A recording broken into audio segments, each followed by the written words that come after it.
Yeonwoo grips the vintage pocket watch, the sole relic of a brother who dissolved into thin air years ago. Suddenly, a holographic system window flickers to life before him.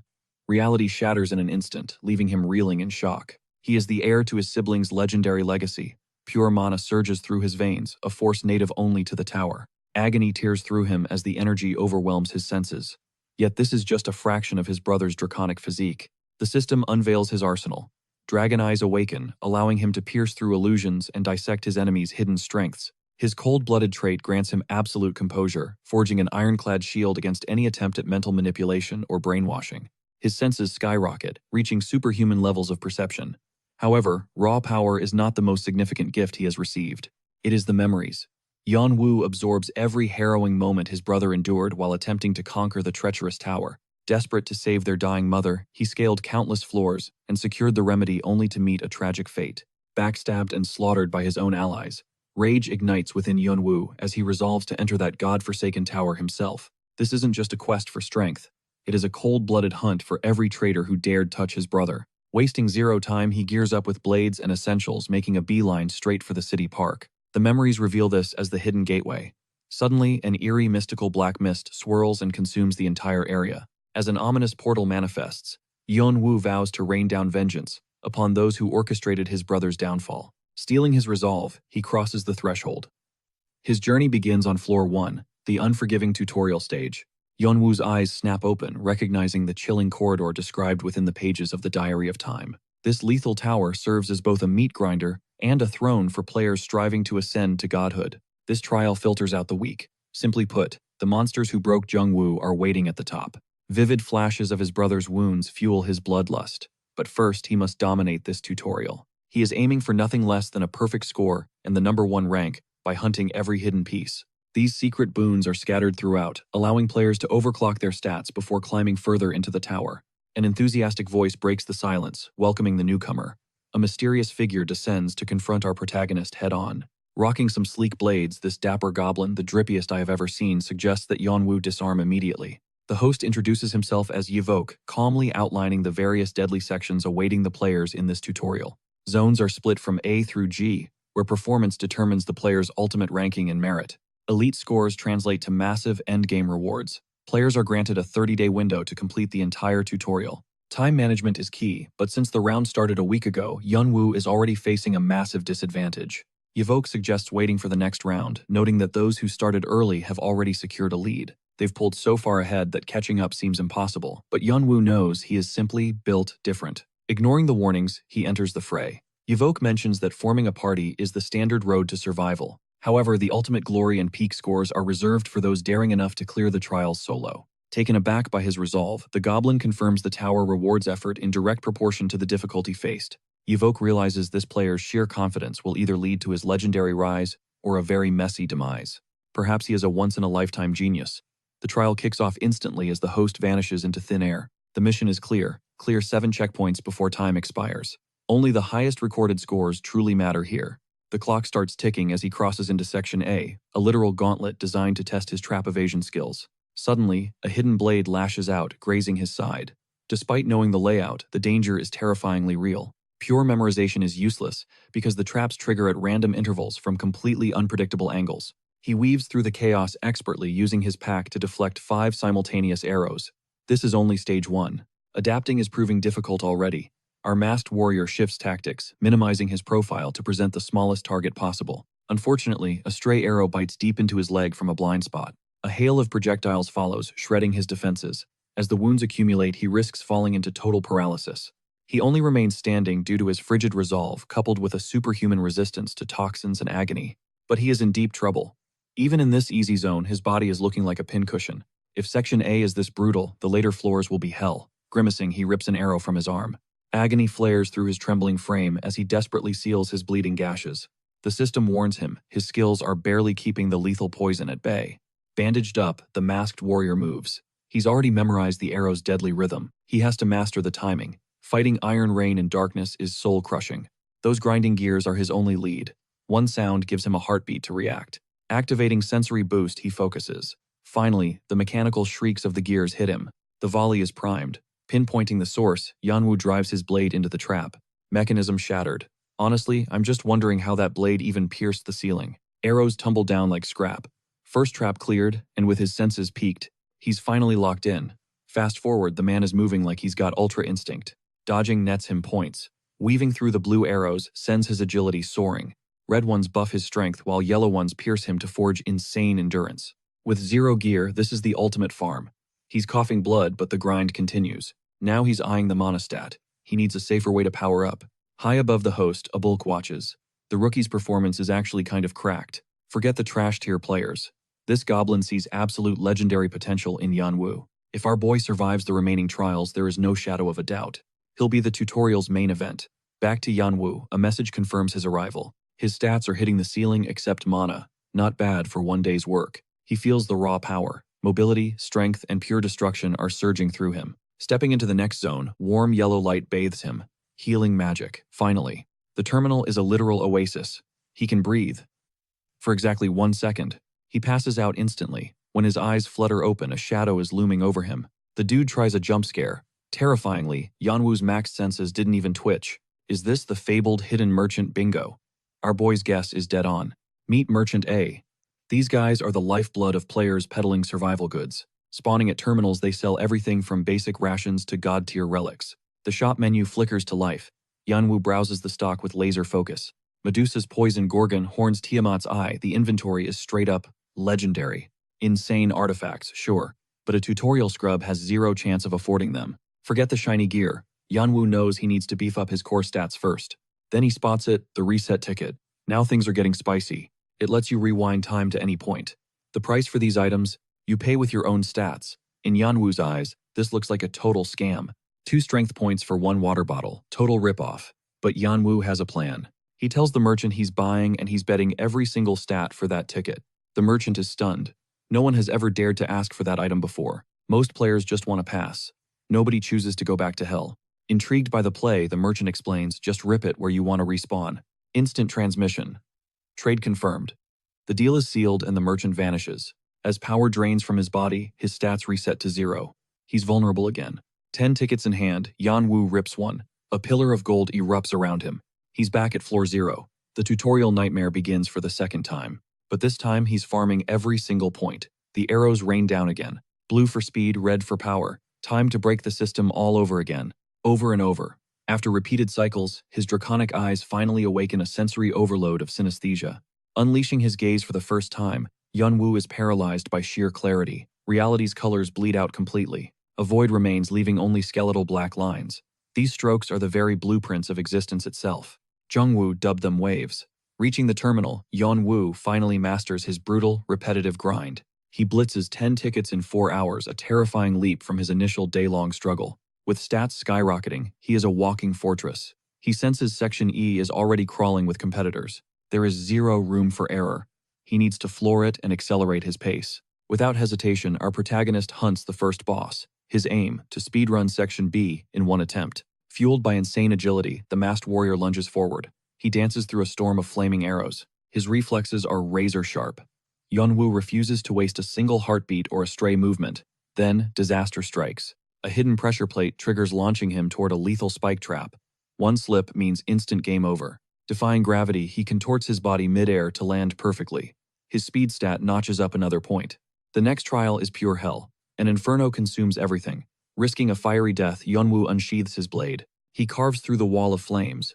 Bolstered by an iron will and insane pain tolerance, he survives. He survives the heat only to face a massive swinging mace. He evades the crushing blow with elite finesse, further pumping his growing stats. After dodging traps, a brutal gut punch lands. Yanwu steadies his breathing, narrowing his eyes. A copper dummy stands before him, mimicking his every twitch. Zhongwu's notes provide the vital intel. These mechanical monsters mirror skills and movements, ruthlessly pushing players to evolve or perish. Fail to break through, and you stay trapped forever. Crushing their skulls is one way out. However, a precise puncture is much cleaner. Yanwu drops into a low, lethal combat stance. As his draconic eyes flare, the world bleaches white. Now, the dummy's fatal flaws are exposed. He zeroes in on the chest core. Suddenly, a mysterious voice screams out to hit the sensor. Yanwu remains icy. He already detected this hidden player's presence. Focus remains locked on his target. Lunging forward, he circles the puppet and drives his steel deep into its internal sensor. The intel was old news, but his sheer efficiency leaves the watching stranger in absolute awe. Our hero shifts his cold gaze, instantly terrifying the eavesdropper. Yeonwoo is curious. Only his god-tier senses should have pinpointed that tiny weak point. To find another player with that perception is a shock. He looms over the newcomer like a shadow. One glance reveals the kid is a total weakling. As the boy stammers, the masked warrior demands answers. He grills the stranger about the dummy's weakness. How could a random player know such a secret? It turns out the kid can perceive magical threads. Yeonwoo's instincts were right on the money. This boy possesses a terrifying natural talent for mana vision. He sees what others cannot. Intrigued, Yeonwoo asks how to replicate that vision. If he masters this, his future potential will explode. Learning this technique is the ultimate shortcut for his upcoming magic training. He offers a deal valuing a fair trade. The kid is clearly stuck in this hellhole. Escape for expertise. It is a win-win scenario. The boy is speechless, paralyzed by the sudden offer. Taking the silence as a rejection, Yeonwoo begins to walk away. The player frantically stops him. He is reeling. Did Yeonwoo just admit he has zero magic control? That makes no sense. Obliterating a copper dummy without mana is unheard of. Physical prowess alone shouldn't be enough. These puppets are nearly indestructible. Yet our hero crushed it with brute force, baffling the young mage. They strike a pact. The boy introduces himself as Yule, still trembling before the masked powerhouse. Yule asks for his orders. Yeonwoo's reply is simple, just keep up with my shadow. Suddenly Yeonwoo's eyes sharpen with a predatory glint. He demands to know why the kid is lying. Through his draconic vision, the facade crumbles. The boy standing before him is actually a girl. A mere 10-year-old squirt stands before him. Hilariously, Yeonwoo puts the brat in his place, demanding some actual respect. Age gaps matter here. Putting that aside, our protagonist keeps shredding through those training dummies like paper. He drops another, then dismantles a third without breaking a sweat. Seeing him absolutely floor these constructs is a sight to behold. His effortless power leaves Yule speechless. Meanwhile, Yeonwoo notes they're closing in on their goal. Time for the kid to spill. Yule reveals his secret, an innate gift to literally see mana flowing. That innate part is key. Yeonwoo realizes this is likely a bloodline trait. Rare talents like this don't just appear out of nowhere. In this world, specific genetic quirks can forge incredibly unique abilities. These outliers pass their power to their heirs, cementing a lineage of superhuman traits. Every descendant eventually awakens these destined powers when the right moment arrives. The cycle continues. Yule elaborates, sharing that his gift lets him more than just see, he can actually feel the magic. He can taste it too. With this insane magic affinity, sniffing out the copper dummy's weak points was a cakewalk. Interestingly, little brother Jungwoo shared a similar spark. His core nature, perfect adaptation. His soul synced perfectly with the world and its mana. Unlike most, he didn't have to struggle through the usual hurdles. While others clawed their way toward mana mastery, Jungwoo practically cruised through the process. Channeling it for the first time felt effortless, like finding something he'd only briefly misplaced. He was a true prodigy. Yeonwoo only knows this because of the testimony left in those old recordings. An ancient dragon chose him for those very gifts. With his unique talent, to talk to all living things, he could even inherit draconic skills. But back to Yule.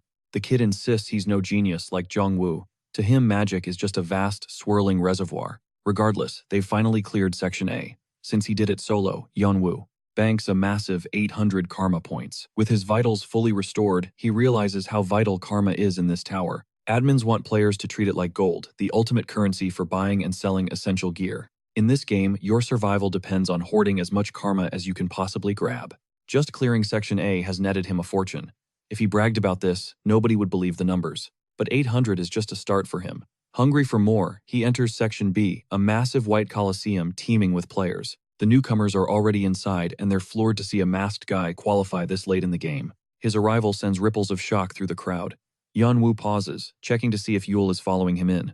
The kid is trembling, barely breathing, as the reality of escaping Section A sinks in. He then cuts his eyes to the left. A group there is glaring at him with pure malice. Yule's fear instantly turns to cold, burning hatred as he stares them down. Yeonwoo connects the dots. These losers are clearly the teammates who stabbed Yule in the back earlier. As Yule geeks out about the mana stream, Yeonwoo is impressed by the kid's massive brain. Though the complex stuff flies over his head, the basics are clear. Now Yeonwoo wants the shortcut to sensing magic. He needs to control it, but Yule is stumped. The kid is just naturally gifted. He doesn't know how to teach what comes as easy as breathing to him. Dropping the subject, Yeonwoo asks if the boy plans to leave once the tutorial ends. With Yule's nod, they split up. But just as Yeonwoo turns to walk away, some jerk approaches the boy. But first, let's rewind to when Yule's old squad was struggling. Back in Section A, a mysterious man named Build from the elite Arat group offered them a golden ticket to Section B. The squad was hyped. The Arat group is legendary for one thing, completely dominating every single tutorial season. But then they hit the Section A boss. Those copper dummies were absolutely wrecking them. Their leader was staring failure in the face until his eyes landed on a determined little kid nearby. He noticed Yule's insane talent for reading mana. Even though the kid was physically useless in a fight, this absolute scumbag grabbed him and tossed him at the dummies as a meat shield. They bolted like cowards, leaving a sobbing child to die. Now that past has come knocking, Yule sees them as nothing but trash. His former crew is spiraling, baffled by how he escaped the abyss. The genius mage refuses any explanation, his voice turning sharp and ice cold. He tells them to beat it, disgusted by their existence, wishing they'd just stay total strangers. Panic sets in. Their leader drops his head, forced into a pathetic apology by his own guilt. He's groveling for Yule's silence. Man, for a second I actually thought this guy had a redemption arc. But nah, he's just a coward. He begs Yule over and over to keep his mouth shut. Exposure would ruin them. Suddenly the whole squad is bowing down, desperate for mercy. Looking at their trembling forms, Yule can't even comprehend why they're yapping in terror. He just wants these losers to vanish. He turns his back, completely finished with their drama. The apology failed. Now the scumbag is terrified the guild will discover the ugly truth. Their plan relied on Yule dying as a sacrifice, never making it out of the tutorial alive. His survival nuked their recruitment deal. Naturally, the snake reverts to his old filthy ways. This cockroach decides to betray Yule again, without a shred of remorse. In this dark, isolated corner, nobody is watching. Seizing the opportunity, the absolute clown reaches for his sword. Since the guild doesn't know Yule's face, they can easily spin a web of lies to cover up. The parasite acts tough until a real monster appears behind him, like a horror movie jump scare. Yeonwoo mentions the Arat group's shady tactics, but the villain is too slow to even process it. Suddenly, it's a total dismantle. His arm is sliced off, leaving him screaming in pure agony. The squad draws steel while their leader whines like a brat. But Yeonwoo has other plans. He was heading for Section B, but couldn't let another backstabbing betrayal slide. Seeing Yule's tragedy hit home, reminding him of his own brother's fate at the hands of comrades. Death is staring them down. The party is paralyzed by the terrifying aura of this masked player. Yeonwoo mocks their audacity. Even with a missing hand, the leader is still talking trash. Driven by delusion, the guy launches a desperate strike. Yeonwoo effortlessly glides out of the way. He snatches the guy's wrist and snaps the other arm too. Bro is basically useless now. Yeonwoo threatens to shatter his legs if they ever cross him. The party tells him to back off. But Yeonwoo fires back, using their own twisted logic of might makes right against them. He commands them to disarm, and they hesitate. That is until Yeonwoo makes his move. He yanks the leader's shattered limb, forcing him to scream at his friends to surrender. They beg for Kion's life. Under his mask, Yeonwoo is just laughing at these pathetic idiots. He stomps on Kion's spine and pulls the arm harder. The traitor is living a literal nightmare. He blacks out from the pain. When the others complain, Yeonwoo delivers a legendary reality check slap. One down. The final two members lose their cool and charge him together. Unfazed, he shifts into position, drawing his twin blades in one fluid, lethal motion. He flashes past them like lightning, cutting them down instantly. Now, time to finish the job. He delivers heavy-duty haymakers to their faces, knocking them out cold, like a prime Mike Tyson. Yule stands there in shock. He knew the masked man was strong, but this is god tier. Yeonwoo tells him to stop drooling, and drops some cold-hard advice for the future. He warns the kid to be wary of teammates before turning to vanish into the night. Yule shouts a heartfelt thanks, vowing to become just as powerful as his mysterious mentor. Stopping briefly, Yeonwoo mentions Freya's Garden, a legendary place Yule has never even heard of. It's a goldmine for mages, so Yeonwoo gives the tip before walking away. The name Freya's Garden burns into Yule's soul. Meanwhile, we see a mysterious redhead watching. The pretty boy nudges his green-haired friend to stop napping and witness the carnage. The sleepyhead is annoyed, but the redhead explains the absolute savagery he just witnessed. Joining the Arat group turned into a complete dumpster fire. Stretching lazily, the pretty boy notes that this disaster was totally expected. These clowns were only good for clout chasing and seemed mid from the jump, but then the real plot twist hits. Red Hair drops a bomb. A single guy soloed their entire squad. Even crazier, that same beast cleared Section A all on his own. Absolute insanity for a late arrival. Green Hair realizes that Yeonwoo isn't just lucky, he's built different. Clapping the Arat group is a guaranteed ticket to getting smoke from the powerful Blue Flower Island Syndicate. Plot twist, those losers weren't even official members yet. Suddenly, the redhead gets a devious little idea. Recognizing Yeonwoo's raw potential, he decides they need to recruit him as soon as possible. Solo players are cracked and have zero baggage. It's the perfect window of opportunity. However, the Short King has doubts, fearing the Blue Flower group might retaliate. getting caught in the crossfire just for tagging along with Yeonwoo. Red Hair mocks him for suddenly catching feelings and playing it safe. Worrying about pointless drama, he suggests a better plan, stalking Yeonwoo to see what makes him tick. His partner thinks that's a total snooze fest. Let's be real though, I'm not gonna lie to you guys. Red Hair's drip is literally 10 out of 10 in every frame.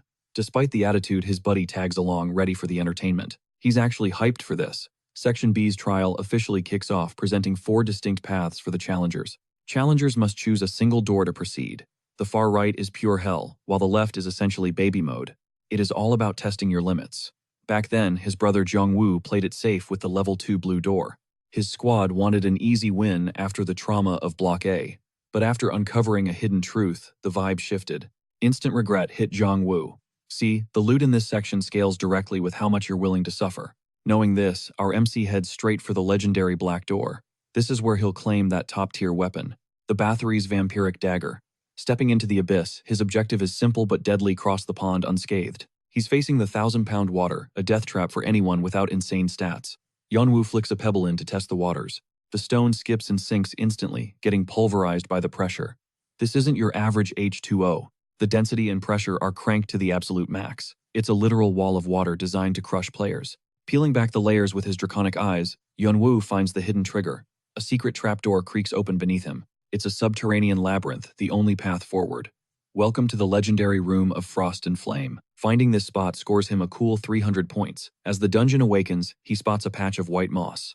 This stuff literally feeds on moonlight. Eat it raw, and you're basically signing your own death warrant. But here's the catch. The black root is brutal, but it offers multiple solutions. That toxic white moss, it's actually a major key. It is bursting with pure lunar essence, but it's naturally rejected by the human system. It's a forbidden fruit scenario. Most players who stumble upon it just leave it behind. But here's the game changer his brother Jongwoo discovered. He found a loophole, a way to prep the white moss for consumption. He learned the trick from observing the local bugs. These insects radiate intense heat while devouring the moss. Their hearts are infused with pure fire energy. Since the moss is cold water, nature combining the two creates a perfect elemental synergy. It's an absolute power-up. It will buff your physical stats into the stratosphere. Since humans are naturally squishy, Yeonwoo needs this upgrade to survive. He is planning his evolution when a massive centipede starts hunting him from the shadows. The predator has found its prey. But Yeonwoo's reflexes are cracked. He spins with a devastating slash, drawing first blood, as the monster shrieks in pain. Meet the red centipede, a terrifying beast that survives solely by gorging itself on that moonlight moss. Its non-visual senses are heightened, and it has a nasty craving for fresh meat. Suddenly, a hidden quest pops up. Objective: exterminate the fire attribute monsters. He needs to wipe out every single beast lurking in these tunnels. Big risks mean big rewards. The monster skitters forward, using its countless legs to try and pulverize our MC. There is just one issue. Yeonwoo's blade can't pierce that armored hide. Its exoskeleton is like reinforced steel. That earlier strike was just a lucky graze. Realizing he can't even see the monster's stamina bar, he knows he's outgunned. Change of plans, speed run the dungeon. Once again, his draconic eyes activate, piercing through the monster's defenses. He locks onto a fatal weak point. High above, the centipede clings to the ceiling, preparing for a lethal drop. It readies its next strike, while Yeonwoo grips his blade, waiting for the perfect millisecond to counter. The beast lunges down, but our boy rockets upward, parkouring off its massive body to reach his target. Swiftly flipping his grip, he drives both blades deep into the beast's vulnerable flesh. But a hidden inner shell deflects the killing blow. The monster roars, unleashing a devastating tail whip. The impact slams him into the stone wall. Yeonwoo coughs up crimson, caught off guard by the force. His health bar plummets as a crippling stun locks his body. Internal injuries begin to take their toll. Poison seeps in alongside 4 shattered bones and a ruptured thigh vein. His spine is nearly snapped. Only his innate skill keeps his mind from fracturing. Slowly, the dark haze of the stun fades. The toxin purges from his system thanks to his natural talent. Yeonwoo reaches for his weapon once more. With his physical resistance skill active, he regains absolute focus, refusing to let panic cloud his judgment. That earlier cute look is long gone. Now only rows of nightmare-fuel teeth remain during its lunge. Awakening the fighting will skill, he intercepts the strike, driving cold steel straight through its open maw. He parries the beast into the wall, his mind already calculating the perfect finishing sequence. He pinpoints the vulnerable abdomen, focusing every ounce of strength into one final deep thrust.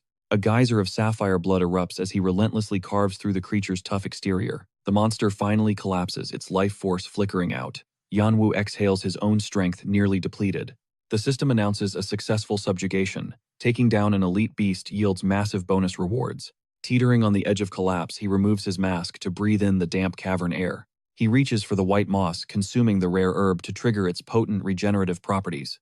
As warmth spreads through his wounds, he begins dissecting the monster's remains for valuable loot. He unearths a glowing blue core, the centipede's secret essence, and swallows it without a second thought. Elsewhere, Build's jaw drops at the sight of his traumatized recruits. He is absolutely livid. Someone dared to touch his subordinates, fully aware of the Iron Group's terrifying reputation. To Build, this white-masked stranger is nothing but an arrogant pest marked for death. That distinct mask makes him an easy target. Build is now obsessed with hunting this man down. Yanwu devours the beast's heart, triggering a powerful synergy with the moss to accelerate his recovery. Fractured bones knit together and muscles harden permanently, boosting his physical threshold. This victory provides a crucial quest clue and a hidden treasure that glows with power. He has ascended to a new level of power, his frame rippling with newfound vitality. The stat gains from this single centipede actually outclass the rewards from the Section A boss. Though his mana pool remains pitifully small, he prioritizes mastering his current skill tree first. Without more mana, the path ahead will only get steeper. His ultimate goal is still miles away. The Dragon Body transformation is a masterpiece of design, but it requires massive mana to fully ignite. He knows that stressing over his limits won't change them, a solid takeaway for all of us. His physical tolerance has skyrocketed, turning him into a literal tank on the battlefield. These buffs are vital for the hellish trials ahead. Only his cold logic kept him sane. His cold nature skill is a lifesaver, yet constant mental strain could still push him over. Managing his fatigue levels is the only way to prevent a total psychological breakdown. This skill acts as the ultimate shield, nullifying poisons and curses while he dominates in combat. Fighting Will acts like a tactical overclock, allowing him to process combat data at lightning speeds. Securing a D+ rank skill in a beginner zone is an absolute massive win for our boy.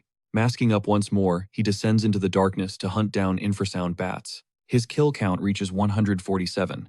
He is basically solo leveling through this dungeon. He harvests bat fangs and claws to craft a lethal chemical concoction using centipede blood. Mixing the moss with the reagents triggers a violent reaction, reducing the materials to a volatile powder. This fire-aligned dust is highly unstable, capable of creating massive explosions with just a single spark. He is essentially mass-producing budget grenades, stockpiling enough firepower to level the entire floor. Locking in, Yanwu eyes his next prey. Inside this dungeon crawl, he's hunting blue army ants. These bugs live by a lethal, strict hierarchy. With the queen dominating the hive, every worker is programmed for one thing: absolute suicidal sacrifice. Charging head-on, that's a death wish. But the vampire dagger, our boy's ultimate prize, lies hidden deep past these swarming tunnels. Catherine, the blood-soaked monarch, left a legacy of ruin. Her thirst for power fueled a reign of pure destruction. Just her name sends shivers down every player's spine. In this world, an artifact's rank defines its legendary status. The lower the number, the deadlier the gear. This specific blade is ranked 352 on the list. Despite the rank, it's a one-of-a-kind treasure. Yanwu is locked in, plotting a surgical strike to claim it. He strikes first. As the workers swarm, he lobs bags of volatile monster powder straight into the heart of the colony. Flicking his lighter, he sends it flying. Boom. A cinematic blast rips through the hive, sending ants to the afterlife. The tunnel crumbles, as 306 ants are instantly vaporized. Talk about an easy point harvest for our boy. Yanwu unsheathes his blade, carving through the survivors. Most of the hatchlings were fried, but the real hunt isn't over. Stubborn worker ants still linger, demanding a cleanup. It's a grueling grind, but Yanwu refuses to tap out now. He won't stop until that dagger is his. Even after that fireworks show, he knows the real final boss is still lurking. The earth trembles as the massive queen ant emerges. Her wings are scorched and tattered from the previous blast's heat. Her sheer scale is nightmare fuel. Yanwu braces himself as the boss, lets out a deafening, murderous screech. She lunges with pure wrath. Yanwu dances away, scanning the chaos for the hidden exit buried within the tunnels. The tension is peak as the burning queen keeps coming. Finally, our boy spots the gate he's been hunting for. Time for a tactical retreat. He snipes her with 3 throwing knives, momentarily dazing the queen with a flurry of steel. Sliding through the dust, he delivers a brutal leg sweep, severing her limbs. The monster crashes down, completely immobilized. Yanwu bolts through the gateway, finding himself standing before the breathtaking temple of the ancient vampire monarch. Here, Bathory's stone likeness clutches her favorite tool of slaughter. This unique class dagger is the stuff of legends. Victory at last. This hidden gem is the ultimate shortcut, bridging the massive power gap between him and the top-tier veterans. With insane attack stats and a lethal bleed effect, this high-class weapon is a total game-changer for his inventory. But there's a catch. The dagger's most broken ability remains locked behind a mysterious, powerful seal. Bowing to the statue, he claims his prize. Instantly, shadowy red tendrils spiral up his arms, binding him to the blade. The dagger's dark ego surges. It's a test of will. Either he tames this cursed steel or descends into total madness. Can a Section A rookie actually survive this mental onslaught? The psychological weight is crushing even for someone like him. Luckily, Jongwoo's records mentioned a secret taming hack. To any outsider, what he's about to do looks absolutely unhinged. He offers his own hand as a blood sacrifice, driving the cursed blade down with terrifying full-speed force. Crimson mist explodes from the wound. Yanwu remembers that the dagger's true name is tied to a legendary skill. Catherine was a greedy soul who took her secrets to the grave. She hated the thought of anyone unworthy wielding her power. She cloaked its true form, but this risky move shatters the seal. Yanwu's weapon finally reveals its terrifying true manifestation. Now ranked 66th, it's a soul-stealing beast. The true vampiric dagger pulsates like a blood-red demonic arm. Its secondary perk, the blood mark. It triggers the moment an enemy takes a fatal hit, sealing their fate. It drains their stamina while forcing a massive hemorrhage. This is a top-tier skill that even pro rankers would kill for. To dominate the blade, he's going full psycho. Any spectator would swear our boy has finally lost his mind. He literally puts his palm on the line, plunging the lethal edge down without a hint of hesitation. As dark mist sprays from the impact, Yanwu recalls the hidden lore behind this artifact's advanced naming. That vampire monarch was insanely possessive. Even in death, she refused to let her weapon go easily. She despised the idea of a new master claiming her precious blood-stained steel. She hid its true potential under a fake shell, but Yanwu's gamble just broke the lock wide open. The blade evolves into its ultimate state. Now ranked 66th, this thing is on a whole different level. It possesses the terrifying power to devour souls. The true dagger looks like a monstrous crimson-soaked limb. The blood mark is its most vicious trait. Once a lethal wound lands, the skill automatically ignites. It forces the target to bleed out while siphoning their energy. This is a legendary tier unique skill. With his sinister new blade, Yeonwoo could strip stats and even snatch skills from rivals' ultimate power at his fingertips. Returning to the gate, our hero finds the boss ants swarm waiting. He unsheathes his blade, carving through them like butter. The queen lunges, but Yeonwoo anticipates the strike. He vaults off her massive head, escaping her reach with predatory grace. He summons his spectral dagger ready for the harvest. Channeling his fury, Yeonwoo commands the cursed weapon devour. The blade drains the queen's life force dry. As vitality pours in, his weapon mastery levels up instantly. His physical strength surges as the queen ant shrivels, transforming into nothing more than a hollow, brittle husk. After crushing the boss, he secures 300 karma, leaving the surviving swarm paralyzed in absolute terror. The ant colony crumbles, while Yeonwoo continues his massacre. Meanwhile, deep in the shadows nearby, Redhead and his buddy shadow our hero through the dungeon, bickering even as they track his every move. Staring at mountains of insect corpses, Redhead realizes Yeonwoo's hunting pace is absolutely insane. It's beyond their comprehension. They can't believe one solo player reached this level, especially since these monsters are legendary for their lethality. These lower floor beasts are nightmares, but one chilling detail stands out. The carcasses are completely desiccated and drained. Witnessing such terrifying energy drain, they wonder how any player could possess a relic capable of such vampiric hunger. Yeonwoo seems less like a player and more like a god-dominating solo, while wielding a mysterious hidden artifact. Redhead knows instantly they are witnessing a once-in-a-generation prodigy in action. To prevent rival clans from poaching this monster rookie, they realize they must make their move immediately. Suddenly, agonizing shrieks echo through the halls. Ahead, the ant swarm is fleeing in a desperate, panicked frenzy. They share a knowing look. Yeonwoo is nearby. Unfazed, our hero continues his relentless, systematic extermination of the dungeon. Tearing through brown-scale salamanders, his body count officially rockets past the 1,000 mark. Every component for the Heart of Fire and Crest of Frost quest is finally his. The transformation begins. His very biology rewires itself, reinforcing his frame tenfold. Opening his status window, the results are staggering. Stats and skill points skyrocket, all fueled by Bathory's dagger and the life essence it ripped from his enemies. His upgraded anatomy now pulses with elemental power, granting him superhuman durability through the heart and crest. Physical strain vanishes, replaced by a potent self-healing factor that makes him nearly immortal in close-quarters combat. These perks are incredible, but Yeonwoo has a much darker, more calculated reason for seeking this evolution. His dragon body ascension climbs to 21%. What was once a flawed vessel is now evolving rapidly. He's reached a new stage. To achieve true ascension, he needs a perfect vessel capable of containing his godlike power. This new anatomy is the foundation he requires. Meanwhile, the system pings, his official ranking has just been updated. The system offers him a spot on the global leaderboard, but Yeonwoo instantly rejects the fame. He doesn't care about clout. Exposure only paints a target on his back. Looking at the current rankings, Adora holds first place with 57,000 points, while our hero trails behind at 6,700. His rank improved, but he's frustrated. He expected a much larger point payout for his recent legendary exploits. Just how monstrous are Edora and the others, Yunwoo realizes he isn't the only apex predator in this game. He needs to accelerate his growth. Suddenly, his senses tingle. An uninvited guest is lurking in the shadows nearby. Finding a player here is rare. Yunwoo tenses, suspecting the Orang group might have finally tracked him down for revenge. Detecting a flicker of movement, he doesn't hesitate. He hurls his blade with lethal precision at the hidden figure. Doyle is caught off guard, nearly meeting his end before his companion leaps in to save his life. Redhead parries the strike, fuming that this mysterious player attacked them without a single word of warning. Still on guard, Yunwoo assumes they're Orang lackeys, but Redhead quickly denies any ties to that corrupt guild. Even for rivals, attacking blindly without a word is borderline insane, or so Redhead claims in his frustration.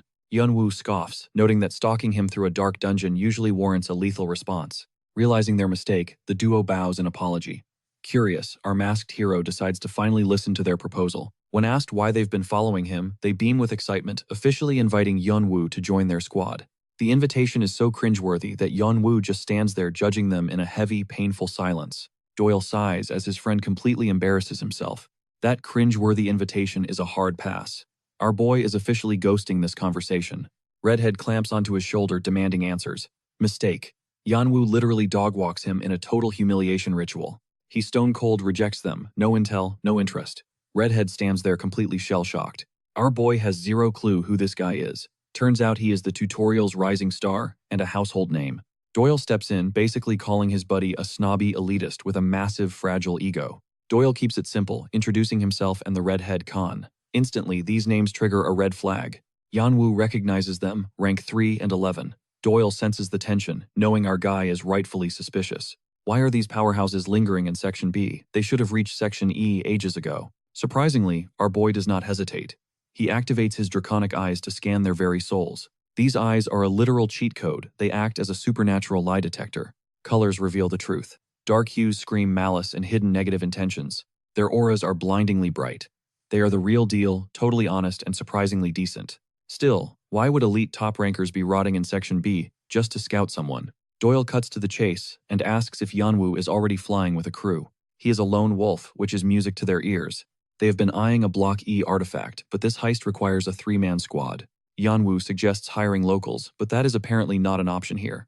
Block E players are already snatched up by big guilds, leaving them with zero choices. Our boy wonders, did they camp in Block B just to headhunt top-tier talent? His accidental massacre of the newbies clearly put him on their radar even without trying. Even as rank 3 and 11, they are still struggling to secure this specific loot. They cannot snag the artifact alone. Based on the intel, Yunwoo realizes what they are after. It has to be Hargan's crown. Jongwoo stumbled upon that legendary lair by pure luck. Lizard King Hargan is an absolute unit, impossible to solo. Slay the king, claim the crown. The crown boosts authority, but it is an item Yunwoo finds totally repulsive. Plus, Jongwoo was backstabbed by his own squad.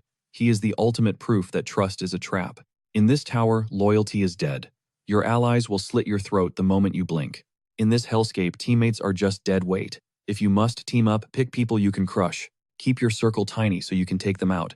Doyle promises a massive payday. They will pay anything. Name your price, and they will deliver whatever Yunwoo desires. The contract is juicy despite his hesitation. That hidden treasure is too tempting to ignore. He will play along for now. Yunwoo accepts with one catch: he gets every drop of dungeon loot. Everything except the boss's artifact. It is a steep price, but they agree to his terms. He just has to prove he is built different. Khan offers a handshake, calling it fate. Partners in crime. Yunwoo shakes on it but uses a fake name, Kane, to stay safe. Section B's black route is cleared, showering him in legendary karma points. As an absolute solo demon, he begins tearing through Section C with zero mercy. Timeskip Khan is literally shook watching Yunwoo's growth. He was just a Section B recruit. Now he has evolved into a god. Section D is light work, and he is fully recovered. They finally touch down in the lush plains of Section E. No more claustrophobic hallways. Goodbye, gloomy hellhole. The tutorial is split into 2 distinct dangerous zones. Sections A through D are the indoor grind zones for maximum training. Sections E through G are the outdoor proving grounds to show off your true power. The real test begins. Yunwoo is instantly awarded his first blue token. Tokens are scattered everywhere. Collecting and trading them is the only way to prove you are elite. Collecting 99 tokens is the goal.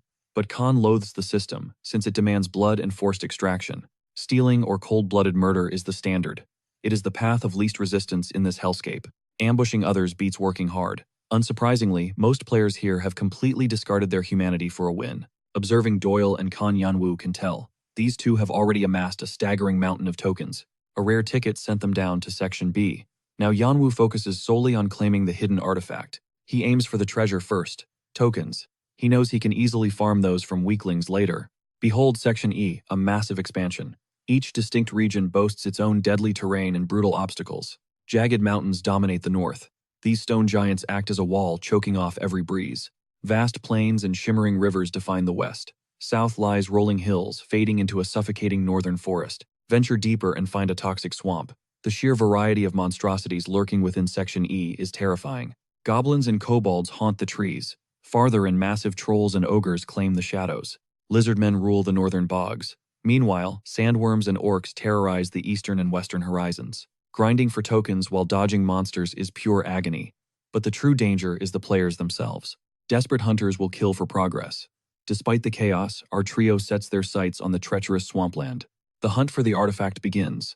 As they march, the scene shifts to Bild, who is just learning. Khan and Doyle are working with the masked rookie. Bild is floored that two top-tier elites descended. Why would they drop to a lower section? His intel is garbage, and no one knows their motivation. Their activity in Section E has been zero. Bild is furious that his scouts were this painfully slow. He chews out his subordinates. They never suspected the duo, but the captain is seeing a bigger picture. Teaming up with a known troublemaker, Bild suspects Yanwu is backed by some shadowy high-level connections. This alliance spits on the Irang group's reputation. He immediately summons his elite squad for a mission. Their target, the masked player. They must track him down and eliminate the threat at all costs. Cut back to the trio resting by a campfire. Yanwu marvels at their insane pace across these sections. The twin moons above remind him of home. The African sky during his military days felt just like this. He watches a sleeping Khan. These two are constantly laughing, radiating a vibe that defies this world. They aren't like the other snakes here. It is as if they have fully embraced this hellish reality as home. Their absolute composure impresses Yanwu. He cannot help but wonder about the origins of such strange warriors. He recalls their flawless combat synergy. They fight like a single unit without ever having formal training. Their chemistry is supernatural. Khan brings the raw power, while Doyle acts as the brilliant master strategist. Their minds seem linked in real time. Despite their short partnership, they function with terrifying efficiency. They share a decade worth of trust. The bond between them is unbreakable and built on absolute faith. Either would gladly take a bullet for the other. Yanwu questions if they are brothers, but dismisses it. They clearly come from prestigious backgrounds. One thing is certain: they are genuine fun and strangely comforting. He chooses not to pry into their past, yet their presence is strangely addictive in this dark world. The fascination stems from their smiles. They carry the same pure innocence that Jongwoo once had. The older brother fights back his emotions. He suppresses the crushing grief, trying to find his center again.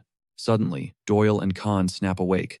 His moment of quiet contemplation is over. His shift is not even over yet. Doyle grumbles, asking why Yanwu has not dealt with the local rats. Yanwu was baiting them closer, but the tension woke his friends. Now, the ambushers have lost their chance. Doyle chuckles, ready for a midnight warm-up. He wonders if Khan knows why these fools are attacking. The redhead just stretches his muscles. To him, the reason does not matter anymore. They drew steel first. Khan unleashes a violent slash, painting the ground in fresh crimson. The terrified ambushers try to flee, but before they can blink, Khan's blinding speed cuts them off. His swordplay is pure art. Then a swarm of buzzing shadows erupts from Doyle's command. Behold, bug taming a gruesome art. Bloodthirsty insects descend, devouring the players alive in the dark. The monsters are literally devouring them alive, a fate far more gruesome than a quick death. Their screams pierce the night. But to Doyle's shock, Yanwu is just aura farming, calmly waiting for the strike. Bro clearly thinks these dudes are clowns. They were about to mess with the absolute coldest monster in the room. Let's talk about Fran and his squad. These guys were Block E's most notorious scavengers, a tight crew that specialized in stripping players of their high-tier gear. Using token collecting as a cover, they hoarded powerful artifacts to skyrocket their own strength and influence. This allowed them to sell surplus tokens to others. But even worse, many locations in this hellscape actually require the use of subjugated players. They're sold off as slaves, laborers, or even human test subjects. The market is always booming for murderers. It's the ultimate unethical business, and now they've set their sights on Yanwu. Since he's a prime target traveling with Khan and Doyle, a blade is already whistling toward his skull. Suddenly, Bro teleports behind them with insane speed. Yanwu deletes the first player with a single cold slash. He kills the captain right in front of the group. Yet these arrogant fools still think they can challenge him. Our masked protagonist carves through two simultaneously before ducking a horizontal swing to drop the next assailant. Moments later, with several men blitzed and broken, the remaining cowards lose their nerve and run for their lives. But this hunter doesn't do mercy. He tracks them down, bringing his total kill count to 21 bodies. He loots 81 tokens from the corpses, the prizes these guys had originally stolen from other innocent players. Doyle figures these scumbags probably already liquidated most of those tokens for quick cash. With thousands of players packed into Section E, gathering a fortune through blood is tragically easy. Scavengers stack tokens fast, but a legit player would usually only have about 10 by this stage. Yanwu realizes Section E was destined to become a playground for the most ruthless victors. A hellscape where scavengers and elites hoard all the tokens by preying on the weak and defenseless. The low-level players were intentionally left to struggle. But regardless of the method, the cold truth remains. The strong monopolize resources with zero effort, while the weak are always left starving for the tokens they need. Doyle argues that any method is fine for farming karma. It's the ultimate currency for the long road ahead. Since karma is tradable with merchants later, he tells Yanwu to keep every single token for himself. They never settled on an upfront fee for his services, so this is just a small bonus for their agreement. Yanwu also learns that these two have already stacked enough tokens, so they don't actually need any extras. He stashes the tokens, knowing Section E is the absolute best way to farm karma, like a pro. There's one more thing he needs to handle, a specific prize he plans to capture during this tutorial phase. With it, he'll skyrocket his mana force, allowing his body to ascend. Yanwu intends to bag his target soon. After crushing the Lizard King, they move out.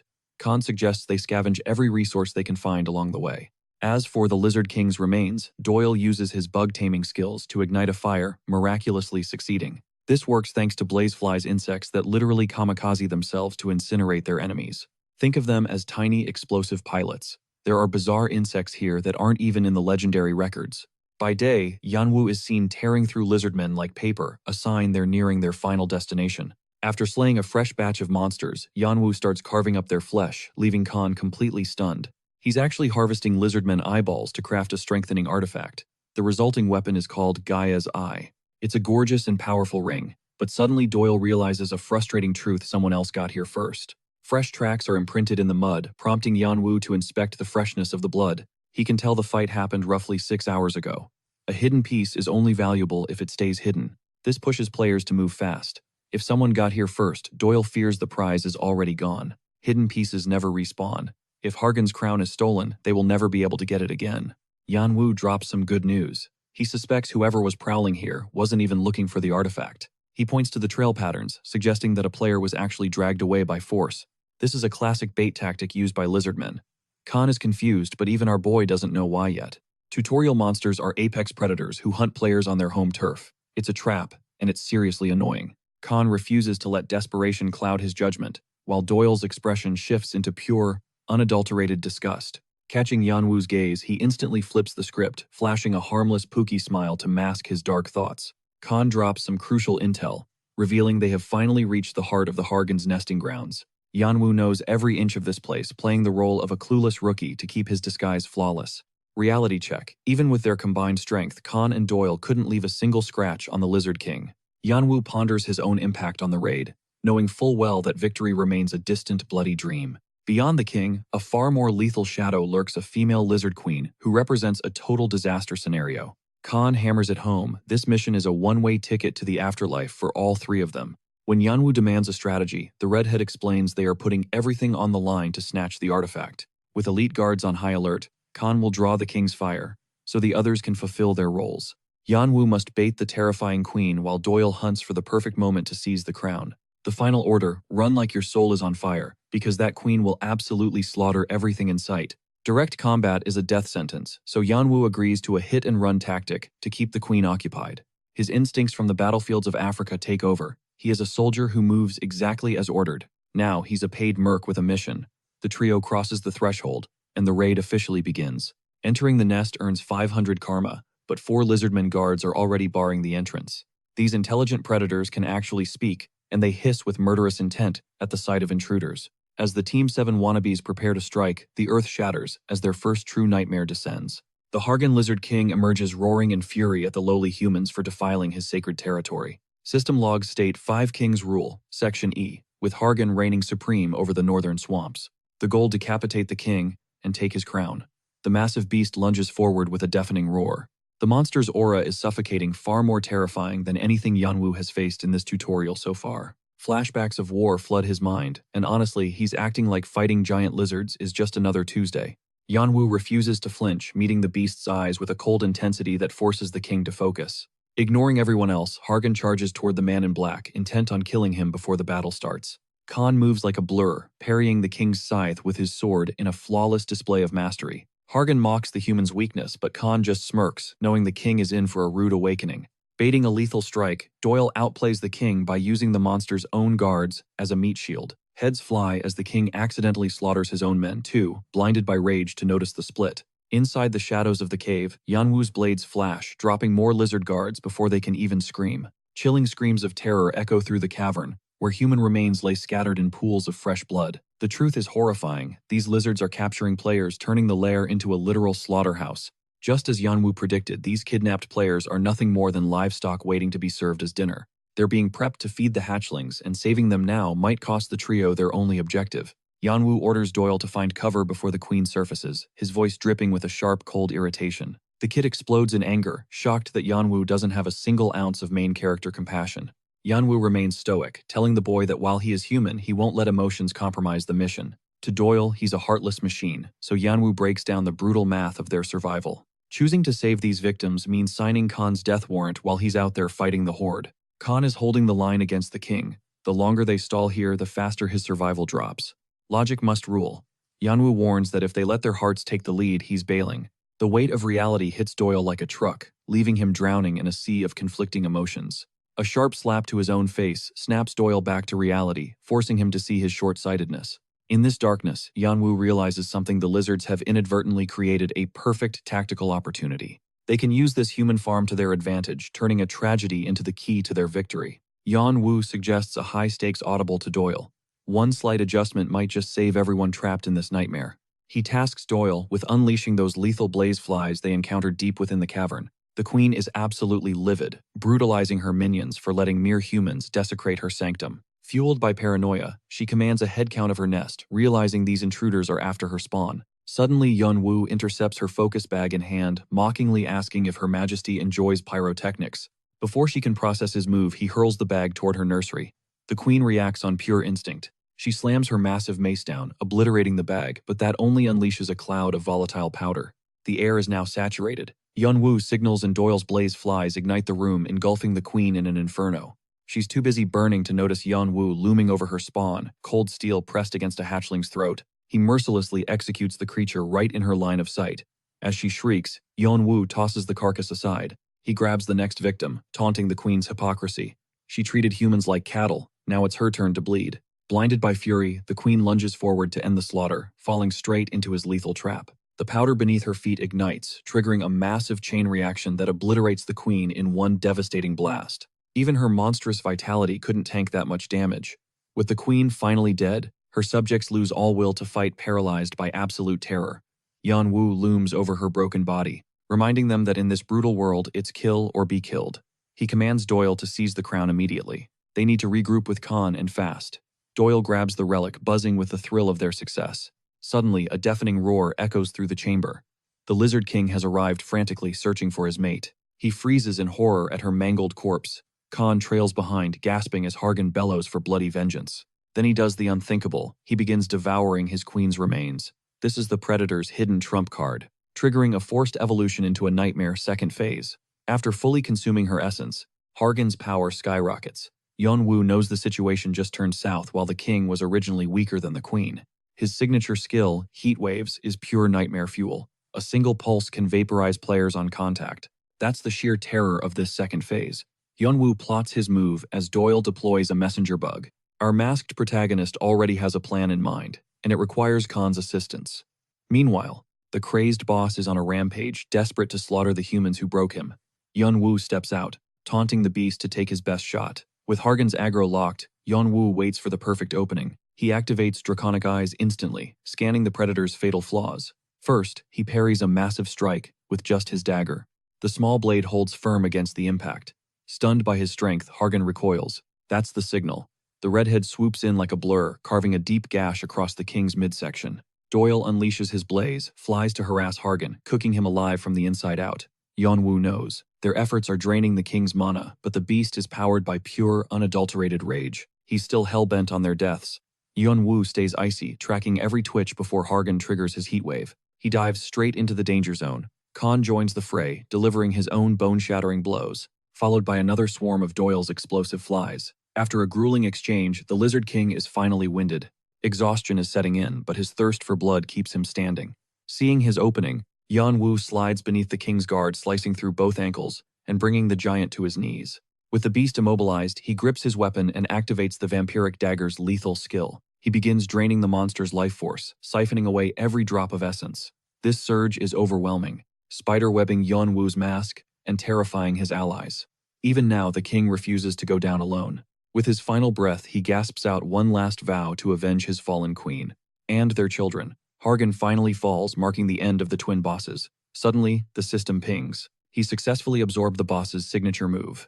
Heatwave now belongs to Yeonwoo, but due to low weapon proficiency, it's downgraded to Flame Infusion. Even so, it's a massive upgrade. But as the adrenaline fades, exhaustion hits Yeonwoo like a freight train. Loot that even pro-tier players can't easily snag. Later, when his crew arrives, they beg him to catch a break before his wounds get any worse, but he insists he's solid. Honestly, they're totally over his stubborn streak.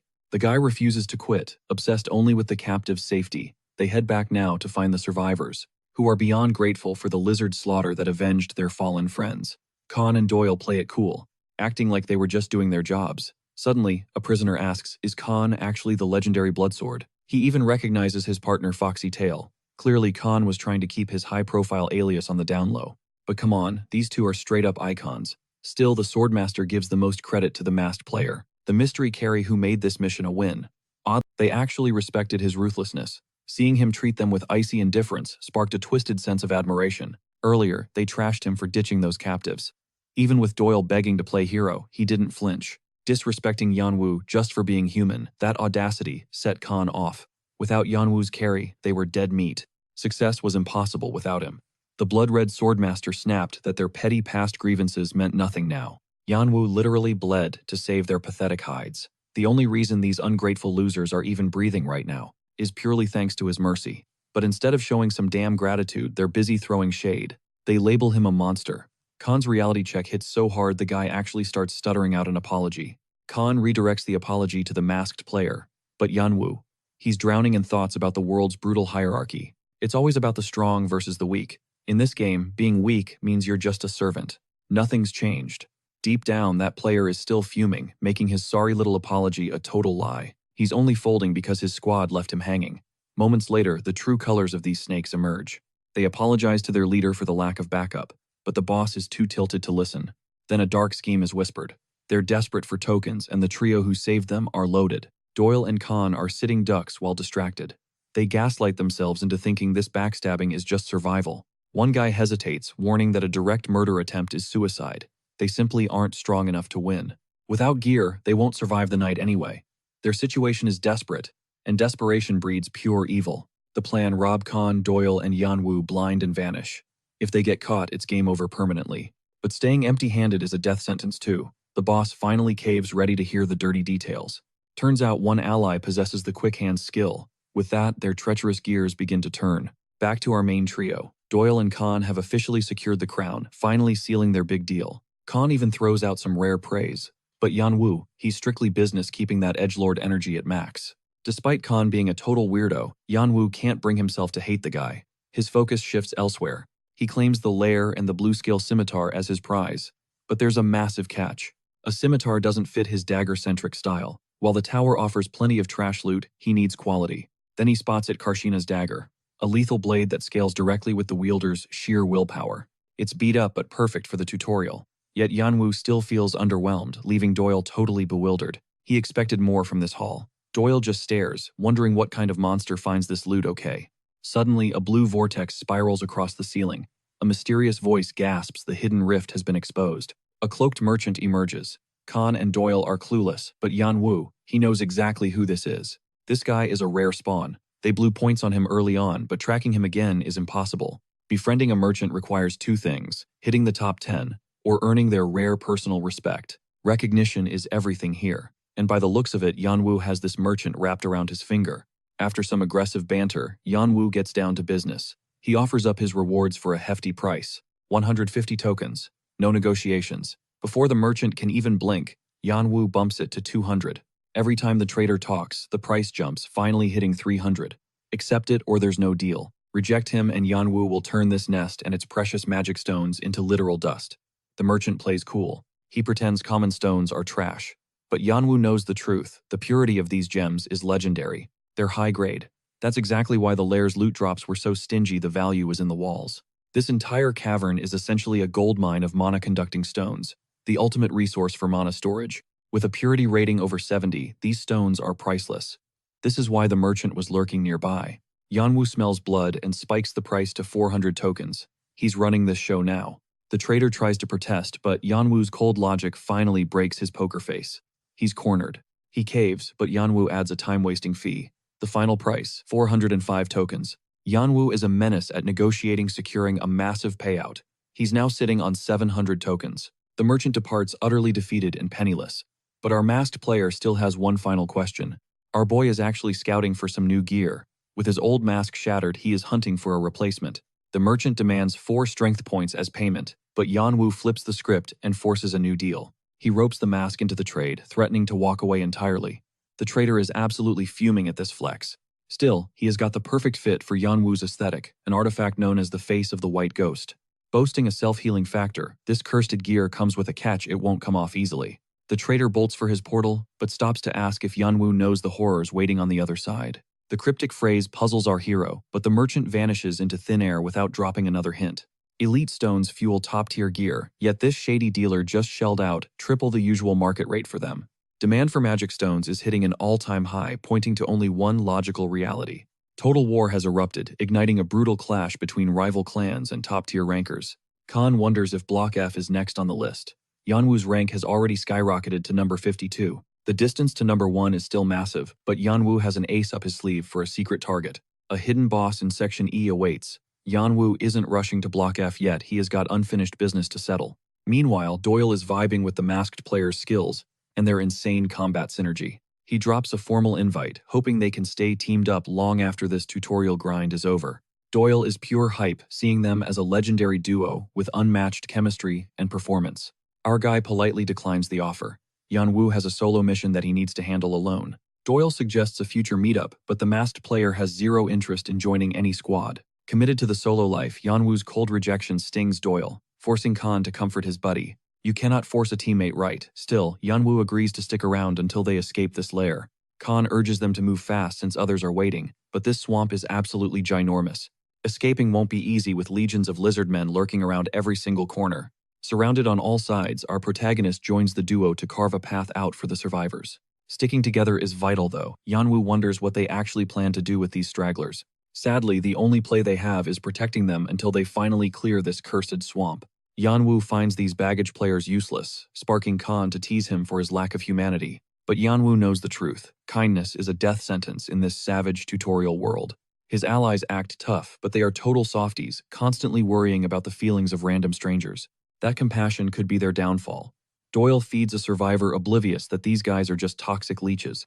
They are just fishing for handouts, but Yanwu stays silent, knowing his warnings would fall on deaf ears. He focuses on his own survival instead. Later, a parasite within the group snatches a food bag. He is stunned by their naive kindness, so he begins siphoning their resources like a low-tier thief. Small thefts are not enough. Greed is taking over. He knows Khan and Doyle are high-ranking elite players. Since the masked player crushed the Lizard King, this loser thinks he can steal his way to number 1. Naturally, the only legitimate threat is Yanwu, whom this snake is watching from the shadows. Creepily, it feels like Yanwu is staring back, already sensing this cockroach's trash intentions for the team. The group begs for more supplies, and one guy throws a pathetic tantrum about being a useless victim. He cries about becoming monster bait, finally getting under Khan's skin. It is time to ditch these idiots. They should just drop some tokens and split. Right on cue, the leader of the pack approaches. He claims everyone is exhausted and needs a break, the perfect opening for his betrayal. This cockroach has 24 players lying in wait to ambush and execute our trio at once. He is grinning like he hit the jackpot, already savoring a victory he has not even earned yet. Yanwu approaches with a lethal gaze, looking at the man like filth. He knows exactly what is happening. Without warning, he strikes, taking the traitor's head clean off. His allies are absolutely horrified by the brutality. Yanwu skips the explanations. His eyes are on the hidden ambushers as he seizes the initiative to kill. With zero hesitation, he begins carving through them. His sharpened instincts sniffed out their treacherous trap long ago. These lowlifes aim to exploit them, fueled by the suspicious and eerie reports from the traumatized survivors. Recognizing their covert plotting, Yanwu expands his sensory net, pinpointing the hidden scavenger pack nearby. Connecting every dot, he strikes first to seize control, only for Khan to intervene before things get too bloody. Our protagonist calls him clueless for ignoring the obvious, demanding he just sit down and stay out of it. Any confusion vanishes instantly, as hostile players close in from all angles surrounding them completely. Weapons drawn and thirsty for blood, these ruthless predators won't hesitate to slaughter anyone in their path. The bystanders are gone, replaced by a wall of enemies. Khan finds himself backed into a lethal corner. Stunned by the sudden escalation, he struggles to process the chaos. These scavengers they're facing aren't just common thugs, they're monsters in human skin who bartered lives to strike deals with actual beasts. In their human farm, they bait players with fake injuries before tossing them to the ravenous monsters. They loot tokens and gear from those remains. Every original player supposedly trapped in this farm has already been butchered, leaving only fakes. Now with high-tier prey cornered, the scavengers anticipate a massive payday. Shipsion and his crew are itching to steal Khan's dragon saber, while his partner Noin eyes the same blade. Zui remains the only semi-rational member of this twisted group. He suggests splitting the loot fairly. However, when the status report takes way too long, Zui orders his friend to contact Ethan immediately. To his horror, Shipsion and Noin have gone completely silent. The reason is brutal, they're both dead. Zui knows those loudmouths were just trash-talking seconds ago. They wouldn't just stop talking. Realizing an assassin is among them, Zui springs up in pure terror. He screams, wondering who'd dare challenge the rank 15 player in the tutorial while scanning for threats. Panic sets in as he realizes his squad is wiped. Then he spots a bloodied corpse displayed like a trophy. Before he can process the ghost player warning, a blade finishes him as our dark hero emerges from the shadows. Real fans know that move Zui gets absolutely wrecked by our boy in a clean, lethal takedown. Back at Doyle's location, they're still pinned down. Turns out the Orange Group protectors were traitors all along. Suddenly, a blade pierces through the ranks. Yanwu has arrived, turning the tide of the ambush. Is it just me, or did he clear the whole map and loop back while his friends were still frozen? Since they're just standing there, Yanwu goes full beast mode. Doyle joins in, unleashing his swarm. Khan starts cracking skulls with his heavy staff. The scavengers quickly devolve into pathetic, begging cowards. Despite their big talk, they plead innocence. But Khan views them with the same disgust as the Hargan. Just like the Lizard King, these parasites preyed on their own kind. They've completely discarded their humanity. Khan doesn't blink while skewering the traitors. They sold human lives to monsters, so mercy isn't an option. They deserve every bit of this. Khan, being the son of a legendary tower ranker, knows better. Having walked away from his father's shadow, he has zero room for fake sympathy. With the trash cleared, Yanwu watches Khan and Doyle crumble. They wanted to be heroes, but realized they were just pawns. The true victims were long dead. Cruelty this visceral was common in Yanwu's past life in Africa. But these novices are seeing the world's darkness for the first time. This trauma will sharpen their suspicion. Comforting words are useless now, so Yanwu simply stands by while they endure the pain. Khan is disturbed by his own emptiness, failing to realize it's because our boy is a hardened survivor. Witnessing so much misery has numbed him, leaving the others wondering what kind of hell he endured. Even on Earth, few are like him. Yanwu is a ghost of a man haunted by his own scars. Khan needs to vent. He's absolutely disgusted by the monsters who wore the masks of victims. Yet Yanwu's icy demeanor is what truly unsettles them. His judgment was cold, swift, and absolute. He was wary from day one. It proves the masked player operates on one rule: trust no one. Since he's always on guard, Khan assumes Yanwu doesn't even trust his own allies. The truth is, Yanwu can't risk it, not after seeing what the tower did to his brother. He feels their agony. These guys poured their hearts out only to be discarded like common trash. Khan's the Joker, Doyle's the heart. Great guys, honestly, but their path isn't his to walk. Realizing their vibes don't align, Yanwu severs the bond and retreats. Instead of a desperate chase, Khan lets him fade. Doyle, however, resists, reminding them of the masked warrior's rare kindness. He doesn't deserve this bitterness. Meanwhile, Khan is absolutely losing his mind with rage. His face is a mask of pure disgust. Not at Yanwu, but at this twisted setup Doyle missed. Khan knows this is the play. Their eyes lock onto a tasseled blade, the sigil of Orang. Why would high tiers like Orang care about them? They're backed by the Azure Sword Guild Tower royalty. As a tower powerhouse, they don't need rookies. People are literally dying just to join them. The real mystery: why the hell is the Azure Sword Guild rigging the tutorial now? Nobody dared to question them, oblivious to their schemes. But it raises a chilling question. Were they just looking for a more efficient way to put the scavengers on a leash? Orang was built to purge scavengers, yet here they are, acting like desperate talent scouts. It's a recruitment trap. That's why Khan pushed his friend away to keep him out of the fire. Doyle reads the silence perfectly. But Khan's got a date with Bild. They need Vigrid, a legendary hidden piece unlocked by Hargan's crown. With this, they'll easily dethrone Eudora. Taking Fonte's spot was always the goal. Even the nice guy Doyle is thirsty for blood. He's dying to see those siblings' faces when they fall. Meanwhile, Yeonwoo vanishes into the shadows. He knows those idiots are chasing the blade too. Farewell's over. His destiny lies in the east. No more waiting around. Still, he wonders would he have helped if they'd actually asked. Pushing the thought aside, Yeonwoo heads east. Cut to Bild, fuming over his squad's failure. Squad 2 was completely wiped out. A simple job, yet they managed to screw it up. Time for the big guns. Bild deploys Squad 1, the Orang Group's elite guild-trained killers. These are top-tier assets. Bild is actually burning his best men just to execute 3 targets. Bloodsword, Foxy Tail, and that masked freak crushed Squad 2 like it was nothing. These aren't just rookies. Bild considers stepping in himself, haunted by the strange timing of it all. Is there a shadow power backing them? The thought of a hidden enemy makes him sweat. He needs them silenced fast and quiet, before the coming storm of war swallows the tower. With Team Ardea gone, Orang must conserve every ounce of power for the real clash. No more distractions. Suddenly, boom, an invasion hits their HQ. Bild is caught completely off guard. Khan and Doyle are literally at his doorstep. The wall shatters in a massive, violent explosion. Through the smoke, the top tiers emerge. Khan's eyes burn with a lethal, focused resolve. He bellows Bild's name, a roar so fierce it freezes the Orang lackeys in their tracks. Saves me the trip, Bild smirks, eager to crush the heir of the legendary Iron Lion. Steel screams against steel. Meanwhile, deep in the crags, the Orc domain finally looms. Yeonwoo's carving through these beasts like a butcher. He pins one blade, kissing its throat. Where's the hunter? The Orc stammers about Beetletop, a peak no mortal can ever reach. This hunter is the key to the Akasha's snake, a beast that only spawns under perfect conditions. Environment, timing, luck, he needs it all. Yeonwoo demands the exact coordinates right now. The snake only surfaces to feed. Years ago, his brother Jongwoo barely survived its hunger. By sheer luck, a hunter saved him and Team Ardea from a grisly end back then. That savior was Galliard, his brother's first master. Now, Yeonwoo stands before his door. Galliard appears behind him instantly. Not a man, but a lethal dark elf warrior. Elven warriors are the real deal. Yeonwoo plays it cool, but the elf is clearly irritated. Crashing his sanctuary, our masked hero gets straight to the point. He's here for an item. Galliard freezes at the mention of the Undine's cup. Yeonwoo quickly bluffs, pinning the info on Brahm.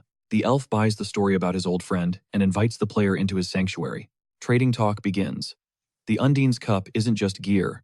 It's a legendary relic of massive power. It's a battery for Akasha energy, the ultimate bait for the snake. But obtaining it is pure hell. Only Galliard can forge it. The Dark Elf's trial begins testing if the player is truly worthy. It's a high-stakes game of hide-and-seek. You've got to tag this speedster 5 times to win. Win and the cup is yours, along with a secret bonus. Fail, and you're just another nobody. In decades, only 5 legends have passed. The prize: access to every secret Dark Elf ability. The crown jewel is Fleetfoot, a signature technique passed down through ancient elven bloodlines. This skill makes your physical form weightless and fast as a blur, a true game changer. It's perfect for Yeonwoo's build. Plus, here's the kicker, it's the gateway to an even greater power. It links directly to Space Piercing, the broken ability of the world's top-ranked player. The trial starts. Find Galliard and land a touch within 15 minutes. He won't fight back, he'll just outrun you. The test kicks off, and the elf literally dissolves into the wind. He's gone, in a blink. His speed is terrifying, but Yeonwoo activates his draconic eyes and cranks his senses to 11. He tracks the shimmering mana trails, cutting through dimensions, pinpointing Galliard's exact location. The masked hunter hurls his weapon, forcing the elf out of hiding. Galliard is visibly shook. Fleetfoot movements leave a wake like waves on water. Yeonwoo's eyes track those ripples effortlessly. He spots the trail near a withered tree. His blade slices the air as a clever distraction. It was a decoy. Yeonwoo teleports behind him. The elf barely dodges the surprise ambush. Before he can vanish again, the player snatches his sleeve. That's the first touch confirmed. The round ends with Yeonwoo racking up 7 hits, absolutely crushing the passing score. He earns a special flex, a favor from the elf, for his god-tier performance. A bewildered Galliard grills him on his secrets, but our boy stays gatekeeping his true power. Reward time. They head inside, where the dark elf grabs a simple, worn-out bag. Yeonwoo is floored. This guy treats a world-class treasure like it's just some random trash. Inside glows the Undine's cup, an A-rank masterpiece overflowing with pure Akasha essence. Handle with care, the elf warns. One leak and the resulting explosion will be catastrophic. Akasha is volatile god stuff. If it spills into the physical realm, everything nearby is toast. Next, the Fleetfoot skillbook is handed over instantly, integrating into Yeonwoo's soul. His body feels weightless. His agility is peaking and his perception is sharper than ever. Vessel complete. Now he just needs the snake's orb to max out his mana force. Galliard is vibing with this new batch of players. They're built different this time. Being outplayed by a rookie is wild. But apparently Yeonwoo wasn't the first visitor. A pair of siblings had already swiped a cup and mastered Fleetfoot before he arrived. It clicks instantly. Those siblings are the apex predators from the tutorial's top rankings. Galliard is curious. Yeonwoo looks like a cold assassin, not a potion-brewing alchemist. Our boy drops the truth. He's hunting the snake. But his luck just ran out. The Akasha snake is already dead. Idora and Fonte beat him to the hunt. Yeonwoo scans the carnage. Fresh blood confirms a brutal high-level showdown took place here. This makes no sense. No one outside of Team Ardea should have known this hidden spot. The kill happened a week ago. They only took the prime loot, leaving everything else. How did two people solo a boss that wipes out whole raids? The math isn't mathing. Are the top rankers really that cracked? Frustrated, Yeonwoo rips off his mask to think. Are the top rankers truly monsters, or is some hidden secret pulling the strings? Frustrated, Yeonwoo rips his mask off, done with the games. His master plan has gone up in smoke. Reaching the #1 spot feels like a pipe dream now. He craves absolute power for his vengeance, but the clock is ticking, and his resources are practically non-existent. At most, he'd barely scrape 8th place, a total joke. To make matters worse, the succession process has completely frozen. Trapped in a corner, Yeonwoo stares at the snake's remains, spotting fresh footprints lingering near its skull. A massive blow crushed the beast from the outside. It's clear someone was aiming straight for its brain. Others were hunting this beast too. Beyond the brothers, Yeonwoo senses the stinking trail of the orcs. Time to dig deeper. Elsewhere, we meet Bane, the tutorial's powerhouse, currently sitting at rank 6. Build has summoned the elites for a mission, but Bane is done stressing over his ranking. He won't waste time hunting small fry when he hasn't even cracked the top 5 himself yet. Bane freezes when Build threatens to execute anyone brave enough to ignore his absolute commands. These are high-stakes orders. Plus, there's a massive bounty placed on Squad 1's head. Claiming the masked player's life means inheriting every single token from an entire rank group. Dumping thousands of tokens for one man's head, that is absolutely unhinged. This could flip the rankings upside down. Word is, the masked player solo wiped the second squad. Greed takes over. Stealing those tokens would make climbing into the top 5 a total breeze. He accepts the hit. Meanwhile, our protagonist is burning through the terrain using Fleetfoot. Yeonwoo is in uncharted territory. He simply followed the path into the acacia snake's lair. A sudden system alert catches him off guard. There might be hidden snake eggs nearby. The orcs are definitely involved. They've dragged the creature's brain here for some dark purpose. He scouts the area and finds an entire orc legion performing a twisted ritual. The brain sits at the altar like a gruesome sacrifice. The orc king is attempting to resurrect their fallen god. The sight is mind-blowing, but Yeonwoo notices the brain reacting violently to the ritualistic flames. The gray matter begins to pulse and twitch. Something is stirring deep within the flesh. A fresh serpent bursts from the shell. This is a rebirth ritual. The spiritual acacia snake can respawn infinitely. The orcs have successfully summoned a juvenile version of the beast. The system issues a kill order. Slay the hatchling before it evolves into a nightmare. This cycle of rebirth is a game changer. Yeonwoo realizes he could gain far more than he imagined. His original plan relied on the snake growing large enough for its inner orbs to reach peak power. Acacia is the key to this revival. Like Bathory's dagger, it hungers for raw essence. It drains power from its source, so Yeonwoo decides to gorge the starving newborn. He needs a massive food source. Even the Undine's cup can't match this snake's insane energy demands. Time for a new strategy, finding better offerings. Meanwhile, chaos brews among the lizardmen. Chief Kiarak is desperately hiding the king's death, terrified of an orc invasion. Kiarak's anxiety ends permanently when Yeonwoo sends him straight to the afterlife. He dumps an orc assassin's corpse nearby, framing the scene as a mutual double kill. Yeonwoo ignites the tent with fire infusion. The flames roar to life, providing the perfect smokescreen. With the orcs framed, Yeonwoo considers stirring up even more trouble in the western jungle. What started as a spark soon became an inferno, devouring the entire kobold village. The jungle is being eaten alive by flames. This chaos has effectively isolated the goblins. Forced to flee, the kobolds are now clashing with every monster in the surrounding territories. Everyone is running from the fire, spreading panic and confusion across the land. This domino effect forces the clan chiefs together, including the formidable goblin king Kuran. Kuran learns of his fallen tribes. He doesn't know why the orcs attacked, but goblins always settle scores. A scout reveals the kobolds' location. They want to unite for a common goal. Seeking bloody revenge against the orcs, the Goblin King agrees to an emergency summit. The orcs' extinction loomed as goblins and kobolds gathered to finalize their lethal, coordinated scheme. Even ogres and trolls sought an alliance, while the Goblin King revealed lizardmen were already bathing in orc blood. Cranium hungered for leadership, obsessed with claiming the Orc King's severed head as his personal trophy. The combined armies let out a bone-chilling roar, officially declaring a total war to end the orcs forever. Suddenly, a monster rush quest triggered. The unspoken code of respecting territories had been completely shattered. Now the player must intervene. The reward: the title of Monster Hunter and catching Cranium's watchful eye. Plus, that rare 5-color jewel Yanwu craved appeared perfectly, fueling the Akasha Snake's imminent evolution. He wondered if this chaotic massacre would birth the most terrifying Akasha Snake the tutorial had ever seen. Strategy set, he waited for the perfect opening. Meanwhile, Bane and several other members finally arrived. At the rendezvous, chemistry was non-existent. They barked and argued with each other like rabid hounds. Crassus was itching for a fight with Bane, but the veteran Dyke intervened to stop the pointless drama. Every single minute was precious. They had to hunt the masked player and eliminate him immediately. Suddenly, a noise echoed. Only Dyke caught it. A deep rumbling began shaking the earth like a titan's march. The ground vibrated violently under their feet, until the squad finally spotted the massive monster horde approaching. Fueled by fury, Squad 1 couldn't even process the nightmare unfolding before they desperately signaled a retreat. The stampede closed in fast, crushing members under sheer weight. Yet Bane refused to go down without a fight. He wouldn't let his dream of becoming a Blue Flower Island weapon die getting lost in his own thoughts. As a goblin hurled a heavy battle axe from his blindside, it was game over for him. His story ended before it truly began. The axe struck home as the monsters continued their violent rampage. Back in Orc territory, scouts reported the invasion. Perek never expected a total war to erupt so suddenly. He realized someone had painted a target on them. The Orc King was livid at their blatant intrusion.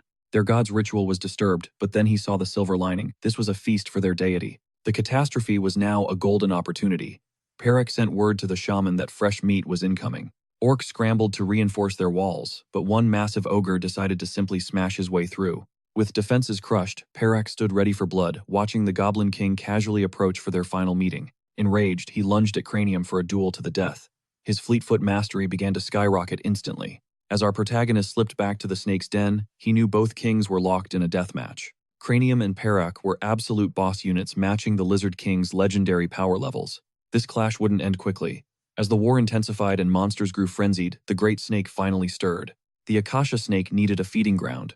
Right now, it was so hungry, it was devouring its own kin. Devouring orcs, the snake spat acidic death before targeting its next meal. The beast was drunk on blood. With its hunger unsatiated, Yanwu wondered if he could actually provide enough blood to sustain this titan. The enormous monster slammed its head down, descending into the lower depths to escape its own madness. Heading southwest, it aimed straight for the war zone. It was the ultimate target-rich environment for a predator. There's a reason for this hidden piece. The snake's difficulty is so monstrous it completely overshadows the tutorial. Yanwu knew its presence had a purpose, something even a veteran like Galliad couldn't fully uncover. The man who hunted it for years failed to find the truth. Whatever the secret is, it's massive.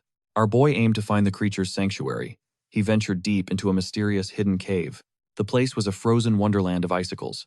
Inside, he found a hilarious humanoid snow ginseng kid. These are ultra-rare, capable of creating legendary medicines.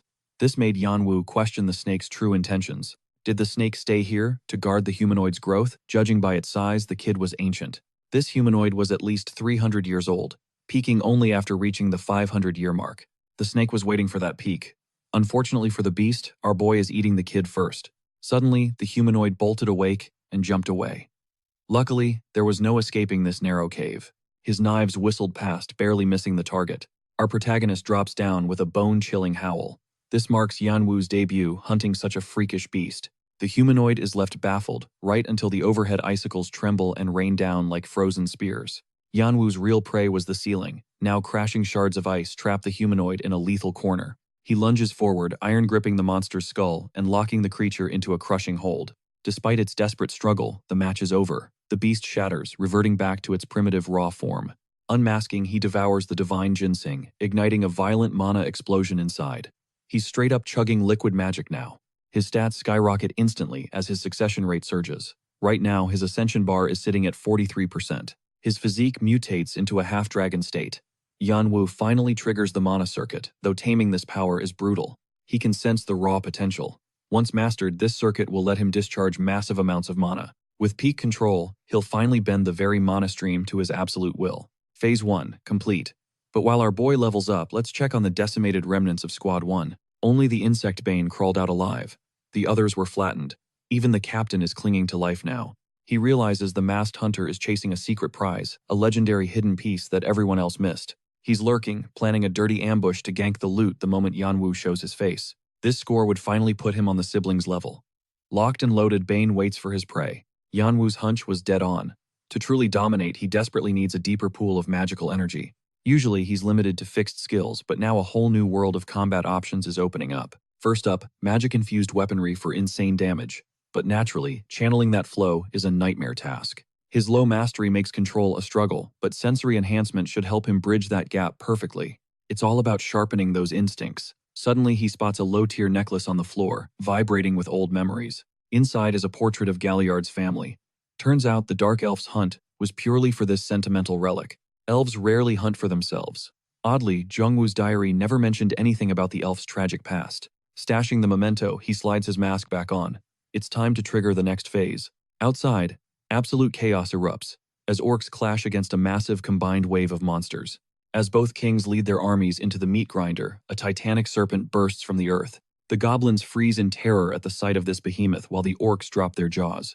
Their god has finally surfaced. This horrific nightmare petrifies every creature on the battlefield instantly. The gargantuan snake begins inhaling entire battalions.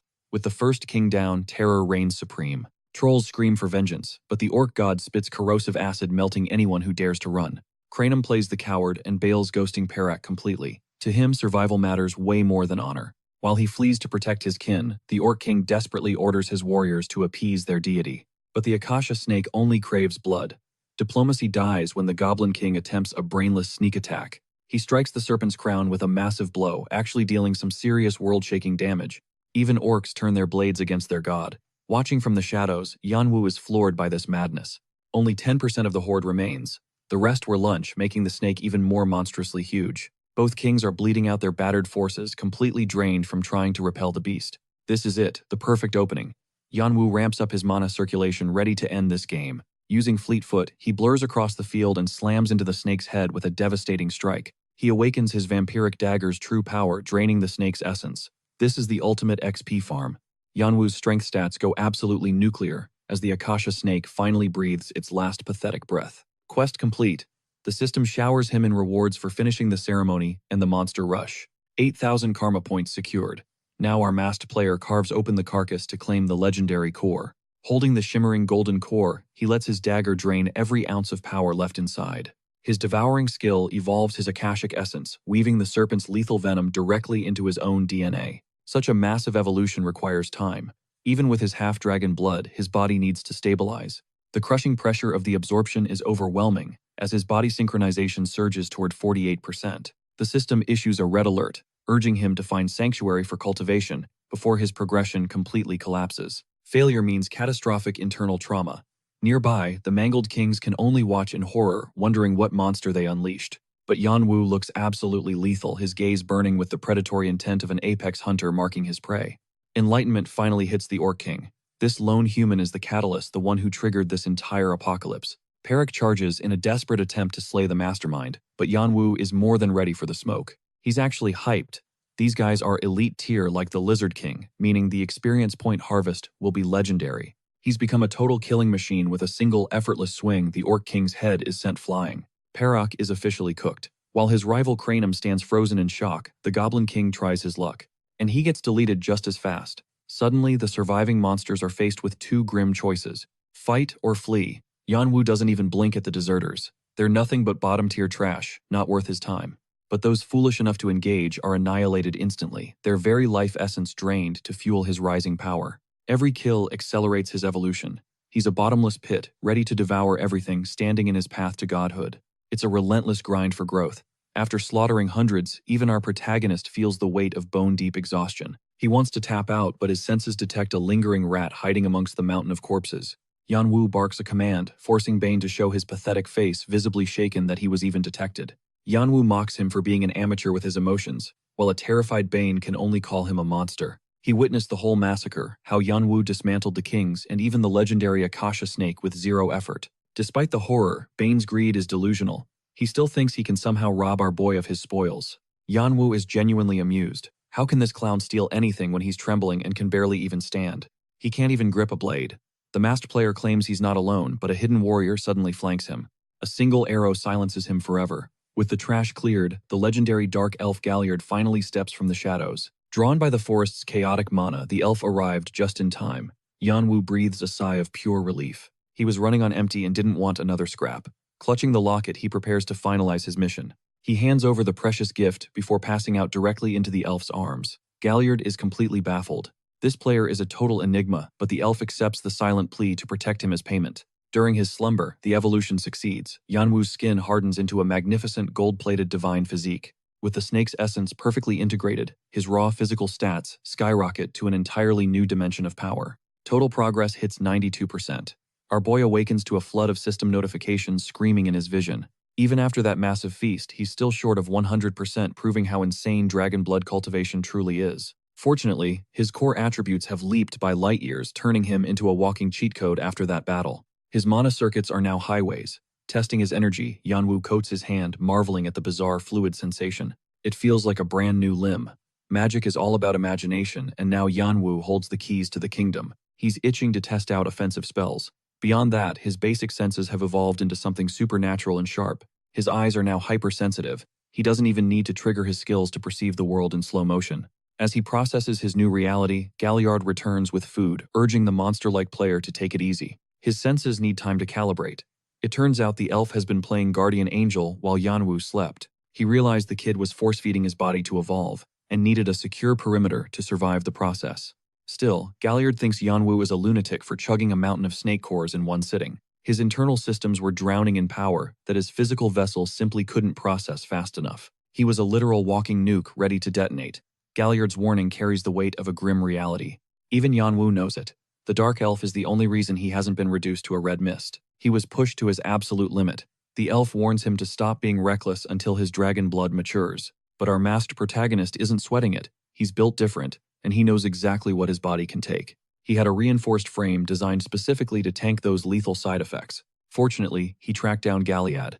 That necklace cements his status as a savior, but Yanwu smells a rat, suspecting the elf tampered with his mana flow. His energy was spiraling out of control, so Galliard used Undine's glass to stabilize his core and prevent a total magical meltdown. Creating that vessel was an absolute grind, and wasting it on a single human has the elf feeling more than a little salty. Yanwu vows to settle the debt, but the grumpy elf just cares that the player is still breathing for the time being. Galliard actually offers his thanks.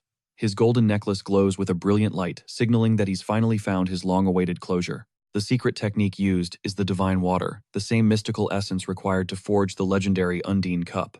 Since our protagonist gorged himself on far too much mana, he needed this cup to expand his body's storage capacity significantly. This allowed Yanwu to soak up massive amounts of mana, sharpening his instincts to an insane degree even while he was unconscious. With the crisis averted, our boy plans to bounce immediately, completely ignoring Galliard's warning to rest for 3 full days. Ditching the elf, he blasts off using fleet foot, proving his recovery is complete. Galliard is stunned by the sheer speed of his movement. Seeing a guy fresh out of a coma move that fast is wild, especially since the skill fits Yanwu's unique composition perfectly. Right now, our protagonist is hyper-focusing his mana flow directly into his feet for maximum efficiency and explosive power. His movements are sharper than ever before. This is merely the result of his physical progression hitting 92% completion. It makes him wonder, if he's this cracked at 92%, what kind of god-tier evolution awaits at 100%? Reaching his destination, Yanwu checks the loot from his completed quests. The hidden objective rewards him with a mysterious black bracelet.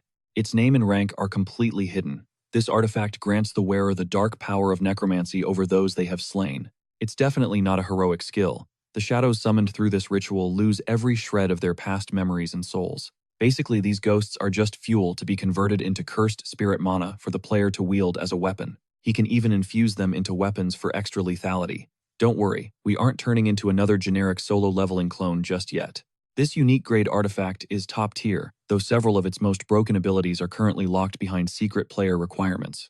With 3 slots sealed, Yanwu realizes the bracelet's true game-breaking potential is still waiting to be unleashed in the future. He activates the gear and thick coils of black mana erupt, swirling around him, until his eyes turn into pitch-black voids. This allows him to see the lingering spirits of the dead, a vision that stacks perfectly with his existing dragon eyes. Now Yanwu sees them clearly, the restless ghosts of every monster he or the acacia snake ever slaughtered in this area. It's eerie seeing their souls just chilling there. Hilariously, the dead recognize their killer and start glaring at him with pure hatred. They try to intimidate him, but the second our boy unsheathes his blade to finish the job for good, they absolutely lose it. Yanwu cleaves through the spirits, reaping one of them and snatching its very essence as fuel. Time to test the Blade of Darkness. He plunges the harvested souls into his weapon, massively overcharging his raw attack power. Every strike now carries a devastating cursed hit.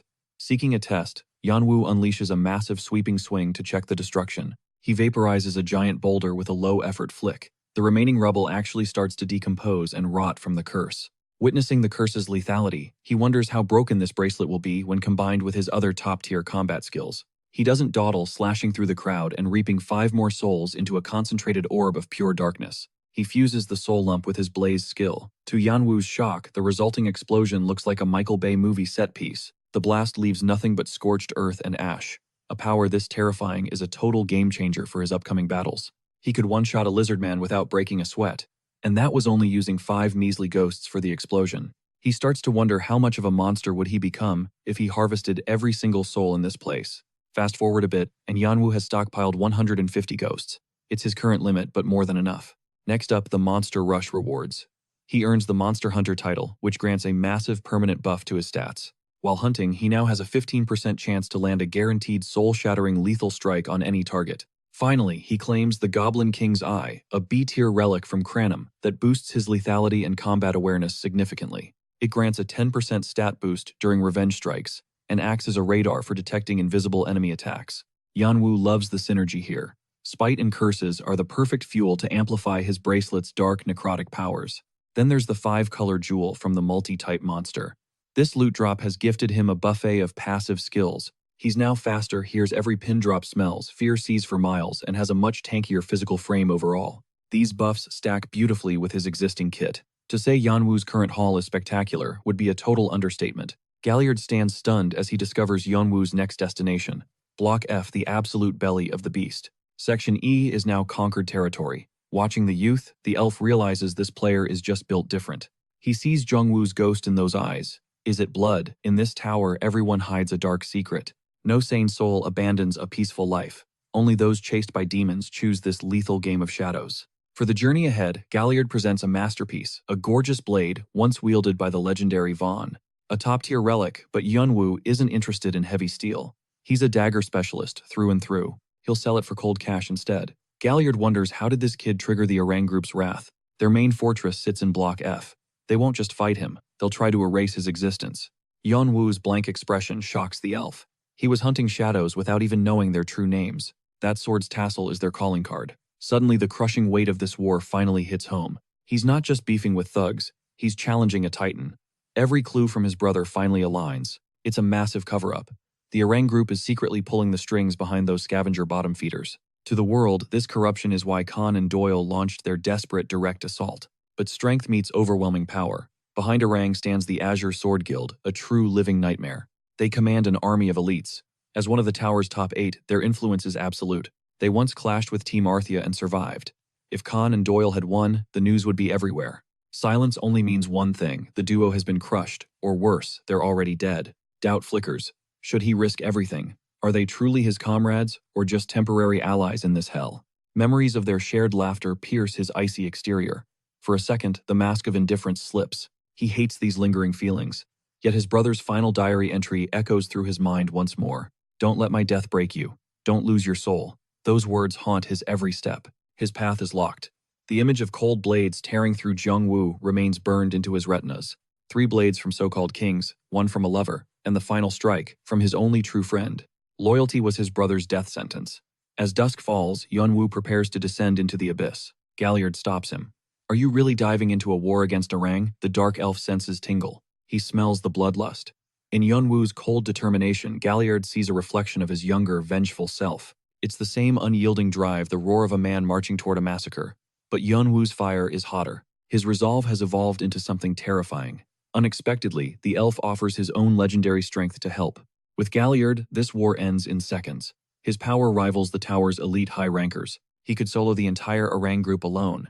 Yet Yeonwoo delivers a cold, stunning rejection. This is my war. Saving his friends is just the beginning. He's after something much bigger. He wants the Azure Guild to bleed for his brother. If someone else does it, the revenge is hollow. There's no satisfaction in a borrowed victory. He'll dismantle them personally with his own 2 hands. It's suicide, Galliard warns. But knowing words won't stop him, he simply bids the warrior luck. Turning away, Yeonwoo ponders a dark riddle. Why would a top guild run disgusting human farms? It's inefficient and messy. If they just wanted loot, they'd kill players, not cage them like cattle. Why keep the horror alive after Team Arthea supposedly cleared it? There's a missing piece to this puzzle. A grotesque secret is hidden beneath the surface. Something so foul the public hasn't even glimpsed it. If he exposes this filth, he'll have the ultimate lever to shatter the Azure clan's dreams. All 8 clans have blood on their hands, but the Azure Sword clan, they are the prime targets. Their leader was a key traitor. It's earlier than planned, but Yeonwoo knows the clock is ticking. The season of vengeance has arrived. Our boy is entering his villain era, and he's coming prepared. Only 96 hours remain in the tutorial. Every second is a luxury he can't afford. 3 days to dismantle Orang. 1 day to finish the tutorial. He's going to manufacture pure chaos. Blitz them when they're drained. Strike without mercy. He's going to burn their entire headquarters to the ground. Standing alone, Yeonwoo seals his resolve, vowing to erase every last one of them from existence. Fast forward 24 hours to the Section F base where Build's inner circle debates their next move. While tracking the ghost-like masked player, the captain uncovers the truth behind the savage monster stampede. Their elite first squad was absolutely wrecked, with 70% of their force completely wiped off the board. These high-tier rookies destined for greatness on Blue Flower Island gone. Even their personal scavengers were slaughtered. Arat's forces are being hunted and dismantled across the tutorial map. Their entire organization is literally falling apart. Even with Build's ironclad networking, they're facing total annihilation. He's desperate to piece his broken faction together. If he fails, his masters will have his head. With just 3 days left, he's racing against time. Once the tutorial ends, his massive failures will be exposed. To survive the fallout, he needs a miracle. His salvation lies in finishing a secret artifact. Complete it and he'll reach God-tier status. So why wait? The process is dangerously unstable, and the current players and monsters are just too weak to fuel it. Then a dark realization hits Build. He's found the ultimate sacrifice to power his creation to the max. That masked menace who's been ruining his plans is exactly who he needs to destroy, literally. Hearing reports of Yeonwoo infiltrating Section F, Build mobilizes every soldier to scour the entire zone for him. While his men hunt, Build prepares to burn through his backup resources for the ritual. Moving to the dungeon, he enters the cells where the 2 intruders are being held. Khan and Doyle look absolutely wrecked. They're beaten half to death, but Khan still has enough energy to trash-talk Build with total disrespect. Build doesn't care about insults. He's just here to drop a bombshell. They're the main ingredients now. They'll fuel his cursed stone, a twisted artifact forged from the very souls of captured players. It's a forbidden abomination. Build wanted to prolong their agony and break them, but he's out of time. He needs results immediately, so he decides to skip the torture and just end their lives right now. He barks an order and exits, leaving Khan to accept his fate. Dying like this, it's absolute trash. Khan isn't afraid for himself, but his heart aches for Doyle, the kid who loyally followed him into hell. Now Doyle is facing the same execution. He's innocent, and Khan is desperate to save him from this. Paralyzed and helpless, he lets out a bitter laugh. It's the same nightmare, repeating all over again. Suddenly, a violent tremor rocks the entire base. Build is shocked this fortress was built to withstand anything. It wasn't a quake. A frantic subordinate screams out the location of a lone intruder breaching their walls. Furious Build demands his location. That earthquake was actually a massive explosion tearing through the Arat guards. Panic erupts as Arat's men try to stop the killer. But he's already left a trail of bodies. It's the masked demon himself. With monstrous eyes, he activates Goblin's feet and vanishes into a blur. He lunges forward, a streak of lethal speed, ending the first guard with a flurry of precise stabs. King's Eye highlights every hidden threat. He dances through a rain of steel before feeding souls into his blade. Charging his blade of darkness, he carves a path of absolute carnage through the enemy ranks. Survivors scramble in terror, but Yeonwoo ignites a hellish blast, fusing it with his lethal fire style. He scorches the battlefield. The guards are losing their minds. How is one guy soloing their entire army? Yeonwoo turns his gaze cold enough to kill. One look is all it takes to paralyze them with fear. He moves in for the kill. Suddenly, a thunderous halt echoes through the base, making Yeonwoo pause. Perched high above Build and his elite guards glare down. The surviving mooks start cheering like crazy. They think their savior has finally arrived. Build looks down at the masked warrior with pure venom. He's been hunting this rat forever, but he's insulted that the brat actually dared to kick in his door. Build flares his aura. and a strange sensation washes over Yunwoo. It's a feeling he's felt before. He's certain of it they've met. Then the realization hits him like a freight train. He remembers his brother's final moments. 5 blades were buried deep within his broken body. 3 belonged to monarchs, 1 to his lover, and the final blade, that belonged to a friend. Leonhardt, Jungwoo's closest ally and the man he trusted most, the one who drove steel through his heart. Ryan didn't come alone. He dragged along a pack of thugs he called brothers. Among these lowlifes stood one familiar face. It was Bill the sadist who thrived on Jungwoo's agony. Just the sight of him makes Yunwoo's blood boil with rage. Now, the grieving older brother is dead set on hand-delivering a lethal gift to his sibling's tormentor. As Yunwoo unleashes his murderous aura, a panicked Bill barks orders at his lackey Gurang to alert the island. They needed to report the masked player's every move, but in a heartbeat the messenger literally explodes before their eyes. His lifeless corpse hits the dirt. Having deleted the first target, Yunwoo begins mocking Bill, baiting him into a fight. His presence is chillingly calm, radiating serious ultra-instinct energy, as he laughs at Bill's pathetic attempt to flee. Absolutely fuming, the commander unsheathes both blades, suspecting this masked freak has some deep hidden connection to his past. Launching off his heels, the warrior blitzes right into Yunwoo's face, swearing that his skills are vastly superior. He claims Yunwoo is just a novice. The duel ignites as our hero effortlessly parries the opening lethal strike. Countering instantly, Yunwoo launches a savage upward arc that narrowly grazes Bill's throat, much to his own frustration. This antagonist is a power-hungry player from Blue Flower Island obsessed with expanding his territory by any means necessary. But why is a high-level predator lurking in the tutorial stage, from the Arat scavengers to the human farms? Everything funnels back to this one man. He is the shadow behind every atrocity committed in this zone. Ryan is the real threat here. After stabbing Jungwoo, that snake secured a high-ranking spot on the island. He snagged an executive role, yet he was still hungry for more power. He was livid about not being the top-tier officer. This greed makes Yunwoo suspect Ryan is playing a much bigger game. Is Ryan plotting a coup? Maybe the entire Arat organization is just a smokescreen for a darker conspiracy. With the puzzle pieces falling into place, Yunwoo goes full aggro, overwhelming Bill until the commander swings back wildly. Yunwoo simply vaults into the air and crushes Bill's face into the dirt, an absolute flex of pure disrespect. The commander is shaking, horrified that a mere rookie possesses such monstrous strength. They both reset their stances. Bill is spiraling, unable to comprehend how he got cornered by a random nobody. Meanwhile, Yunwoo is just getting started. Our hero is actually enjoying this, roasting Bill for his trash-tier combat skills, channeling his dark energy. The masked warrior notes that Bill once had real talent. If he's this weak now, something must have drained his power. Bill stands frozen, completely speechless with terror. How could this stranger know his deepest secrets? As Yunwoo focuses entirely on charging his mana to the absolute limit, he locks onto the commander's terrified face. The beatdown ends with Bill crumpled and bleeding out on the floor. It's a pathetic sight. Yunwoo stands over him like a god of death, until Bill's loyal dogs swarm in to save him. Igniting his dark blade, Yunwoo deletes a handful of them with one swipe before casually ending 2 more lives. Their coward leader tries to crawl away, screaming for his men to act as shields, but they are paralyzed by fear. They're stuck in place until Bill triggers his puppeteering skill, overriding their free will to force them into battle. He never planned to reveal this trump card here, but it buys him the precious seconds needed to flee while they attack. Bill sprints toward the stone, convinced that its power is his only chance to kill Yunwoo. But our hero remains icy calm. His gaze is predatory, like he's already 3 steps ahead. The resulting slaughter wipes the Arat group off the map. Only one man manages to scramble away through the carnage, the main target, Bill.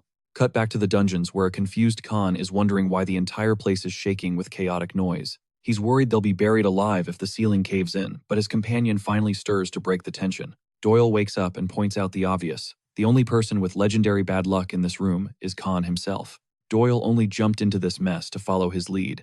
Now the high of them are bickering like rivals. They're fighting over who has the worst luck, using dark humor to cope with their inevitable end. Doyle wants to talk trash one last time, while Khan figures arguing is pointless as they wait for the light. He wonders where Yunwoo disappeared to. Doyle bets their lone wolf friend has already cleared Section G without looking back once. He's probably long gone by now. Khan just chuckles, feeling a pang of regret about their final parting. He regrets not sharing the secret intel about Section G's hidden piece with Yunwoo before things went south.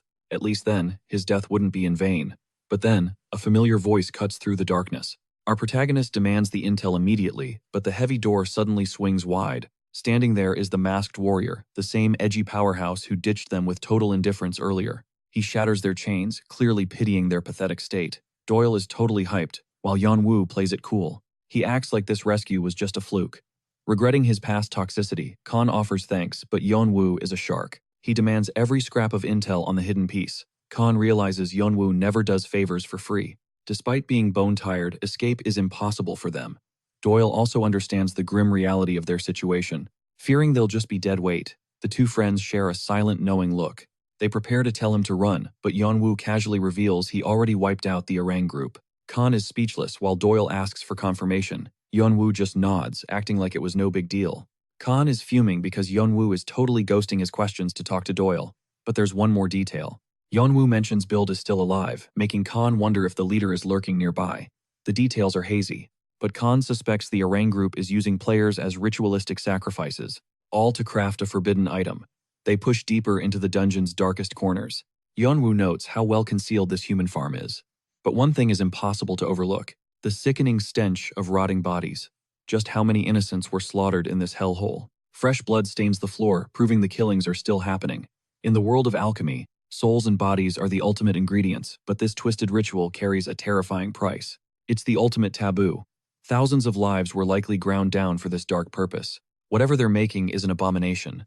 Yeonwoo knows Build is backed into a corner now. Together, they can end him for good. Suddenly, our hero spins around, meeting the gaze of vengeful spirits.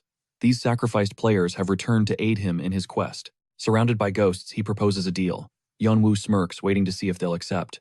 Cut to a panicked Build racing toward his prize. He finally claws his way to the dark stone. Gasping for air, he thinks of the months wasted on this thing, while others surpassed him.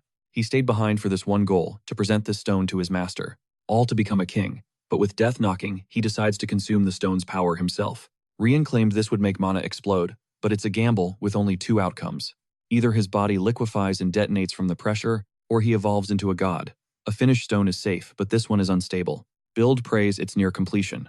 But as he swallows it, something weird happens. There's no sudden surge. His body remains the same. Frustration begins to boil over, as he realizes he missed a step. Then, a cold voice sends shivers down his spine. The masked predator pities his pathetic escape. The ghost assassin has found his prey. Yeonwoo taunts him for wasting years on a dud. Something clearly went wrong. Breaking under the failure, the Orang leader snaps and lashes out at the warrior. He screams about being harassed, convinced Yeonwoo is nursing some ancient grudge. "We never touched you," he cries. Amused, our hero slowly reaches for his mask. He drops it to the dirt, mocking the villain's ignorance of the coming storm. Build's jaw hits the floor in pure terror. Yeonwoo's eyes are freezing, merciless, and deadly. The rat is cornered. Shivering Build watches. As Yeonwoo approaches, his voice dripping with malice. Jongwoo's ghost looms behind him, the one man Build never wanted to see again. We're spared the gory details, but Yeonwoo extracts every secret through slow, agonizing torture. With his brother gone, Arthea crumbled. The 8 clans' alliance shattered instantly. The tower's balance shifted forever, as former Arthea members paved their own bloody paths. They gained everything by stabbing Jongwoo in the back and erasing him from history. Bathed in cold fury, Jongwoo questions if those spineless, traitorous rats feel even a shred of genuine guilt.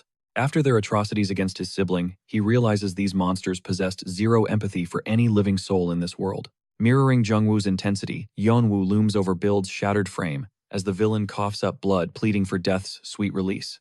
The agony is paralyzing, yet the man dealing the punishment is someone who absolutely refuses to follow any orders. Rejecting every desperate plea, he denies the mercy of a finishing strike, leaving Build to grovel in endless misery. Yeonwoo summons some old acquaintances who are itching for a lethal chat with the Iron Group's fallen commander. Snapping his fingers, he manifests vengeful ghosts, lingering shadows of those whose lives were cruelly snuffed out and discarded. These spirits were forced to serve as mere fuel for the stone, fueling a thirst for vengeance that burned for ages. Bound as Yeonwoo's loyal thralls, he unleashes them upon the scumbag to savor a slow, agonizing process of retribution. The leader shrieks for mercy, claiming he spilled every secret required, but the sheer level of torment is unimaginable. Begging your sworn nemesis for a quick end is peak desperation, but Yeonwoo stays cold while the shadows start feasting. As they shred Build's flesh, the Iron Group falls forever, while Yeonwoo finally exits the carnage. He notes that the restless spirits have found their peace. Suddenly, a peculiar corpse catches his sharp gaze. Its Build's remains now stained pitch black like a shadow soldier. Yeonwoo muses if this coward truly clung to existence. As his shadow retreats, Yeonwoo spots a cursed black gem, pulsing with sinister crimson energy. The system can't even scan this thing, making it look like total trash-tier loot to any normal player. It's technically a dud, but Yeonwoo isn't about to just dump it. He's taking it for future disposal, but the second his fingers brush the surface, the stone reacts, erupting into a brilliant prismatic glow. Suddenly, the artifact dissolves into a mysterious mist flowing right through his palms like a ghost. He tries to crush it, but it won't budge. Thankfully, a new window of intel finally pops up. Turns out it's a unique grade artifact, but the stats are currently locked behind a high-level privilege. This confirms his hunch. It's not a garbage drop, just an incomplete piece of legendary gear. It just needs a catalyst to awaken. Even though it gives him bad vibes, he's stuck with it for now. Surveying the wreckage, he wonders if the chaos is finally over as he prepares to leave the base. Scouring the rocky terrain, he spots the boys. Doyle and Khan emerge with the redhead ready to spill. Khan is straight up shook.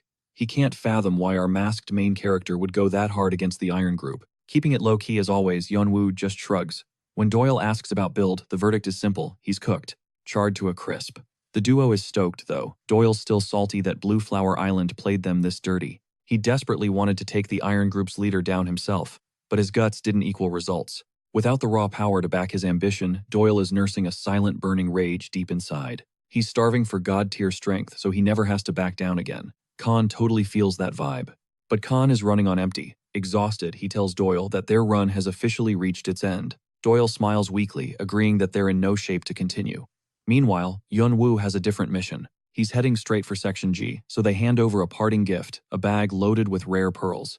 They even toss in the Lizard Queen's crown, but Yeonwoo tries to decline since he wasn't chasing a payday. Khan tells him to chill. There's a major plot twist coming that changes the whole game.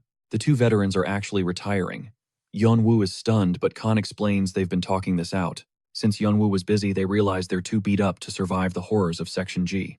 Pushing forward would just tank their rankings, so they're quitting now to reset for a better run later. After all, the tutorial only rewards the top 3 heavy hitters on the final leaderboard anyway. That's exactly why our boy has been grinding so hard for number 1, but the next intel drops his jaw. Turns out you can actually retry the tutorial after giving up. Doyle is shocked. Yeonwoo didn't know the meta. There are countless tutorials running simultaneously. Players repeat them constantly to farm enough power for the tower. Yeonwoo is having a total internal meltdown because he genuinely thought he only had one shot at this. His brother's diary never mentioned retries, meaning all that ruthless grinding was based on a massive misunderstanding. The tower's tutorial drops are totally random though, so you never know exactly when the next gate opens. Still, Yeonwoo finds a silver lining: he got to absolutely wreck Build's life in the process. A rare smile forms. He's glad he found real ones to fight beside. Bottom line, they want him to keep the loot. They're bowing out, but Khan is dying to see Yeonwoo humble those legendary siblings at the top. Doyle calls him a loser for being so sentimental, while Khan fires back, calling the kid a total midget. Amidst the bickering, Yeonwoo's mind shifts to Fonte and Adora, 2 names he keeps hearing everywhere. He's certain their paths will cross in Section G, so he asks his buddies for the lowdown on the duo. Khan describes them as absolute monsters. Even with all his sweat and blood, he couldn't touch their level. They're in a league of their own, so Khan wants to give Yeonwoo every advantage to steal that top spot. The masked warrior accepts, swearing to win for his friends while they share a rare wholesome moment. Doyle watches the bromance in hilariously confused silence as Khan plops the crown on Yeonwoo's head. They all burst out laughing while Yeonwoo secretly begins calculating his strategy for the next brutal trial. With only 48 hours left on the clock, he needs to move fast toward the next underground secret. Time is ticking, and the next legendary hidden piece is buried deep beneath the Earth's surface. Deep within the Thornmole's lair, Yeonwoo begins a cold-blooded purge, slaughtering every beast in his path until the boss finally emerges. This titan was a nightmare tankier than even the Akasha snake, but fueled by the crown's devastating buffs, Yeonwoo refuses to back down. After a grueling, bone-shattering struggle, the monster falls, revealing a legendary blade shimmering with a divine, ethereal glow in the shadows. Like the fabled Excalibur, awaiting its true king, this masterpiece of steel, known as Vigrid, has been waiting for Yeonwoo alone. He claims the blade from its pedestal, the very weapon Khan and Doyle plan to use as their ultimate trump card against the siblings. As Yeonwoo grips the hilt, the tutorial's hidden host watches with growing obsession, captivated by this masked player's unpredictable moves. The goblin is stunned. Despite starting a full week behind everyone else, this lone wolf has already crushed the snake and decimated Aret's group. To the overseer, every step Yeonwoo takes is pure cinema, yet a nagging curiosity remains about how he'll spend his final hours. With the clock ticking, the stage has reached a fever pitch, and thanks to his unique authority, the goblin enjoys a front-row seat to the chaos. While other managers were purged for illegally meddling with players, this goblin remains fixated solely on the grand finale. The endgame has arrived, Section G, featuring the legendary Stairway to Heaven, where the true test of survival begins. This final block mirrors the brutality of earlier stages, but with a deadly twist that forces players into a vicious cycle of violence. It's a ruthless battle royale, where players must harvest karma from each other's corpses, turning the entire zone into a blood-soaked arena. Total anarchy reigns, just as Jongwoo's diary warned, highlighting two critical threats, the brutal combat segment and the infamous madhouse. Yeonwoo realizes the elite rankers are all bottlenecked in one zone, making this the perfect opportunity to hijack the leaderboard.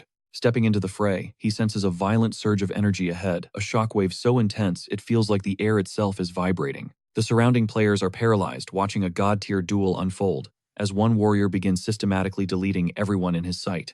This juggernaut unleashes such raw, terrifying force that he wipes out entire squads single-handedly, leaving nothing but broken bodies behind. Standing behind this monster is a second figure, who immediately catches Yeonwoo's eye, a girl radiating an aura of quiet, deadly elegance. The boy sports a savage fang, while the girl possesses haunting golden eyes and purple hair. Both bear the unmistakable horns of their kin. These are the legendary siblings Fante and Adora scions of the One-Horned tribe, the most feared inhuman race within the tower. Known as the literal incarnations of war, their tribe is defined by a bottomless wrath and a combat prowess that defies logic. They dominate the battlefield with sheer, overwhelming presence, and Fante seems to relish every second of the absolute carnage he's causing. He laughs as he shreds his opposition, even goading the terrified survivors to strike first, just so he can crush them harder. The beast launches a devastating lightning strike, shattering heavy shields like glass while mocking the players for their pathetic attempts at defense. He sends a defender flying with a brutal uppercut, rampaging through the crowd like a scion unleashed in a world of mere mortals. After witnessing his savage dismantling of the front lines, the remaining players are trembling, too horrified to even draw their weapons. Fante scowls at the cowards with pure disappointment before his face twists into a predatory grin that signals their imminent doom. In a blur of impossible speed, he blitzes the entire group, ending the fight before they can even scream he's a final boss in a den of minions. Yeonwoo acknowledges the guy's monstrous strength. It's finally clear how these siblings managed to take down the Akasha snake so easily. Then there's Adora, passive, calm, and seemingly delicate, yet she carries an aura that is infinitely more chilling than her brothers. Despite Fante's loud displays of power, this younger sister is the one sitting comfortably at the very top of the tutorial rankings. Khan's warnings echo in Yeonwoo's mind. Fante is a storm you can see, but Adora is an abyss you can never escape. Her beauty hides a terrifying depth. While her brother's power is like a massive mountain, hers is like the crushing pressure of the deep sea. You can measure a mountain's peak, but the dark, bottomless ocean is an unbeatable force of nature that swallows everything whole. One look is all Yeonwoo needs to confirm Khan was right. Adora's true lethality is buried deep beneath her composed, graceful exterior. As he analyzes her dangerous potential, she suddenly shifts her gaze, locking her golden eyes onto the masked intruder with sharp interest. She stares him down in silence, her piercing eyes seemingly peeling back his layers until a mysterious smile plays across her lips. Yeonwoo realizes the game of hide-and-seek is over. His presence has been totally compromised by a single calculated glance. Seeing no point in hiding anymore, he steps out from the shadows to confront the most dangerous girl in the tutorial face-to-face. To everyone's shock, he pulls out the bag from Khan and dumps a fortune of glowing blue pearls onto the dirt. The crowd is baffled, assuming this newcomer is desperately surrendering his treasures to appease the apex predators standing before him. Even Adora is momentarily stunned by the bizarre gesture, as Fante stops his rampage to see what kind of lunatic has just appeared. With a cold smirk, Yeonwoo utters a single command "add," and the pearls instantly dissolve into a massive torrent of pure karma. The points flood his system, causing his rank to skyrocket through the leaderboard as he officially announces his arrival to the top tier. This monster literally teleports to the top, leaving Fante and Adora eating his dust in a historic upset. The tutorial stage stands frozen as Yeonwoo finally springs his trap and unsheathes his legendary steel. Testing his new toy, he releases the blade as emerald rivers of lethal aura surge from the edge. V-Grid is a total mystery system. Logs aside, here is the lowdown on this terrifying, unidentified weapon. To ignite its true god-tier potential, Yeonwoo must first purge a vile curse through specific hidden trials. It is a long-term project, but even a simple draw is enough to paralyze every player in the vicinity. Minds blown and logic shattered, the crowd's confusion quickly curdles into a toxic wave of pure greed. They are salivating for that masked bounty, foolishly betting that a solo player is just an easy target. These cannon fours decide to swarm up for a supposed free jackpot, while even the elites start sweating. Suddenly, it is Yeonwoo against the entire world, as the mob tries to crush him with sheer numbers. This blade was forged for legendary wars destined to be gripped by heroes of mythic proportions. Most of its power is under lock and key, yet it remains a god-tier demonic sword of destruction. Its first perk, the Blessing of the Sword, summons the vengeful spirits of every fallen former master. This grants him a massive buff that scales with the enemy count. The more outnumbered, the deadlier he becomes. Yunwoo evolves into a nightmare, as Adora and Fante's sheer presence only fuels the blade's hunger. The gap closes instantly, and just as the energy wanes, he prepares to unleash a darker contingency. To keep the engine screaming, Yunwoo pumps his reservoir of harvested Dark Souls directly into the steel. Shout out to the Dark Souls fans in the comments, our boy just hit the nitro and blurred into motion. While the defenders brace for impact, he delivers a monstrous vertical slash that obliterates the front line. As the smoke clears, the pathetic alliance is already in tatters, but Khan and Doyle miss something. They focused on the raw power, but Vigrid hides a much more sinister secret in its cursed metal. He is literally drinking their life force, a secondary effect called Blessing Contagion that rots the survivors. Their armor crumbles, and their legs turn to lead even though this skill should still be sealed. With his prey weakened and reeling, Yunwoo accelerates into a bloody dance, harvesting lives like a reaper. He carves a path through the horde until only one target remains, the defiant staring eyes of Adora. Before they can clash, Fante intercepts him, his blood boiling for a fight that actually matters. He is hunting for a real challenge, craving a duel against a titan instead of these weakling insects. He checks in with Adora, who just rolls her eyes since this hothead never waits for permission anyway. She steps back for round one, but not before demanding he drop off the family crown jewels first. He hands over the golden tokens, causing the tutorial rankings to explode as the leaderboard shifts again. Adora reclaims the throne instantly, leaving the crowd stunned that he would just give up such wealth.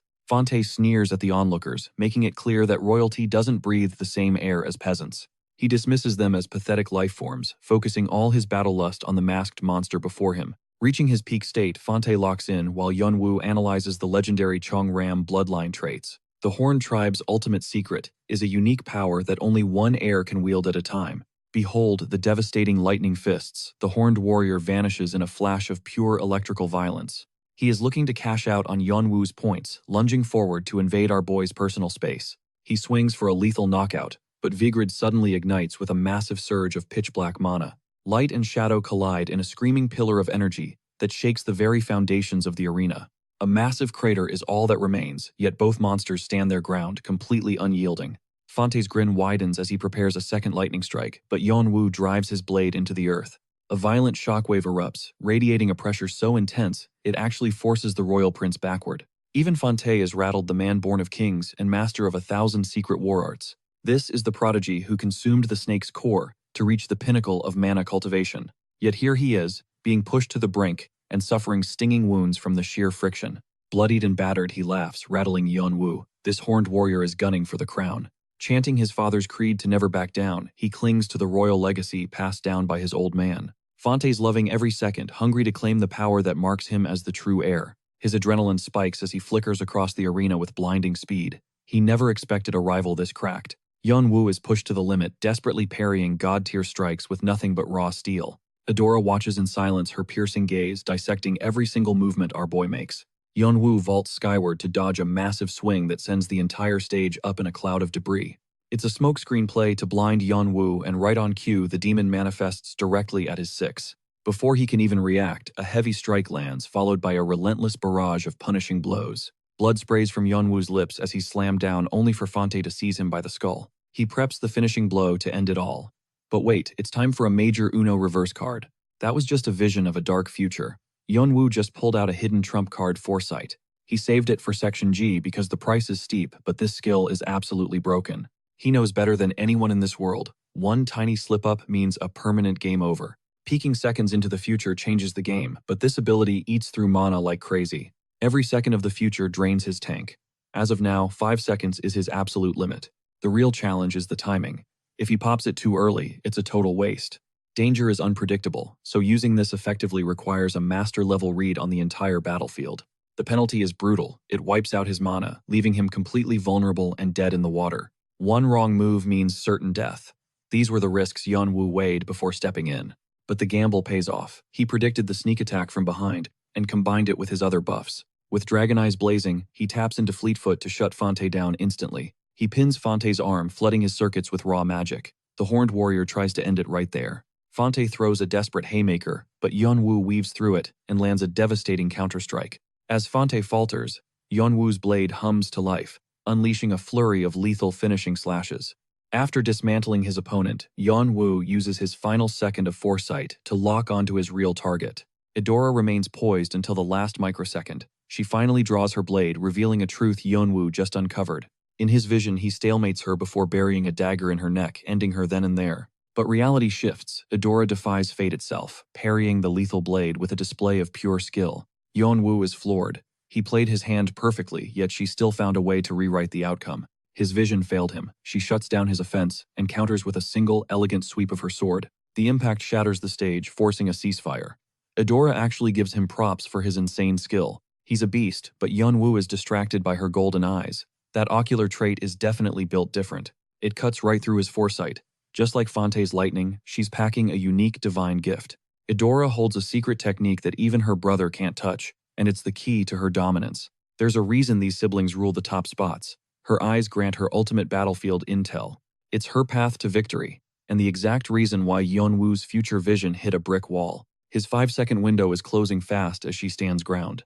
Adora asks if he's still down to scrap, but our boy bows out, taking the L with grace. She respects the call. It's the smart move. She recognizes his strength, especially after the absolute clinic he put on against her brother. He's a rare breed. She's so unbothered that she'd actually consider handing over her rank. She has her own goals to protect, but Yeonwoo drops a bombshell that leaves her speechless.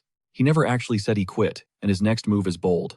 This man has some serious guts. He reveals the treasures he swiped from her before. Adora is stunned, her mind drawing a complete blank. She can't fathom how he outplayed her, and that's when Yeonwoo starts laying it all out. Her vision was limited to what lay directly ahead. That same blade she'd parried earlier was never meant for her. It was targeting the token strings all along. Adora was so tunnel-visioned on his heavy strikes that she completely ignored Yeonwoo's true objective. With the prize in hand, he cashes in, skyrocketing his score to a staggering 500,000 points. This legendary total is light years ahead of the rest, proving that even without the heist, he was always destined for the top spot. Yeonwoo is the ultimate hoarder, a player built for absolute monopoly. Triggering Fleetfoot, he vanishes like a phantom before Adora can utter a word. This marks her first crushing defeat in the tutorial. A total ego-shattering moment. Yet while half of her is fuming, the other half is low-key obsessed with his overwhelming presence. Man really just rizzled the top-tier baddie. Finally, the clock hits 0, ending the stage. The survivors are warped to the waiting area.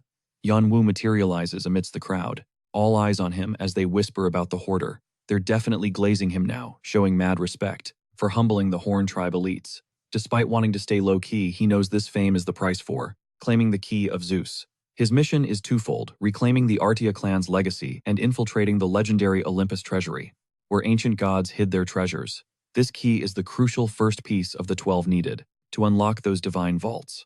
Business aside, our boy wonders if Doyle and Khan have already moved on. He scans the crowd, but they're nowhere to be found. Instead, a familiar voice calls out, and it's Yule, looking hyped for the reunion.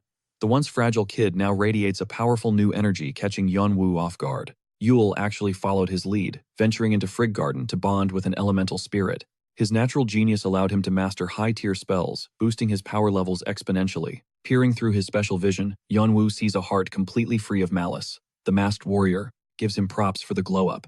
It turns out the kid found a legendary mentor who's treating him right. More than anything, Yule expresses his deepest gratitude to Yeonwoo, acknowledging that without his guidance, none of this would be possible. He even drops a bold declaration: he wants a rematch with our boy someday. With a puff of smoke, he's gone, leaving Yeonwoo wondering if he just accidentally created a future rival.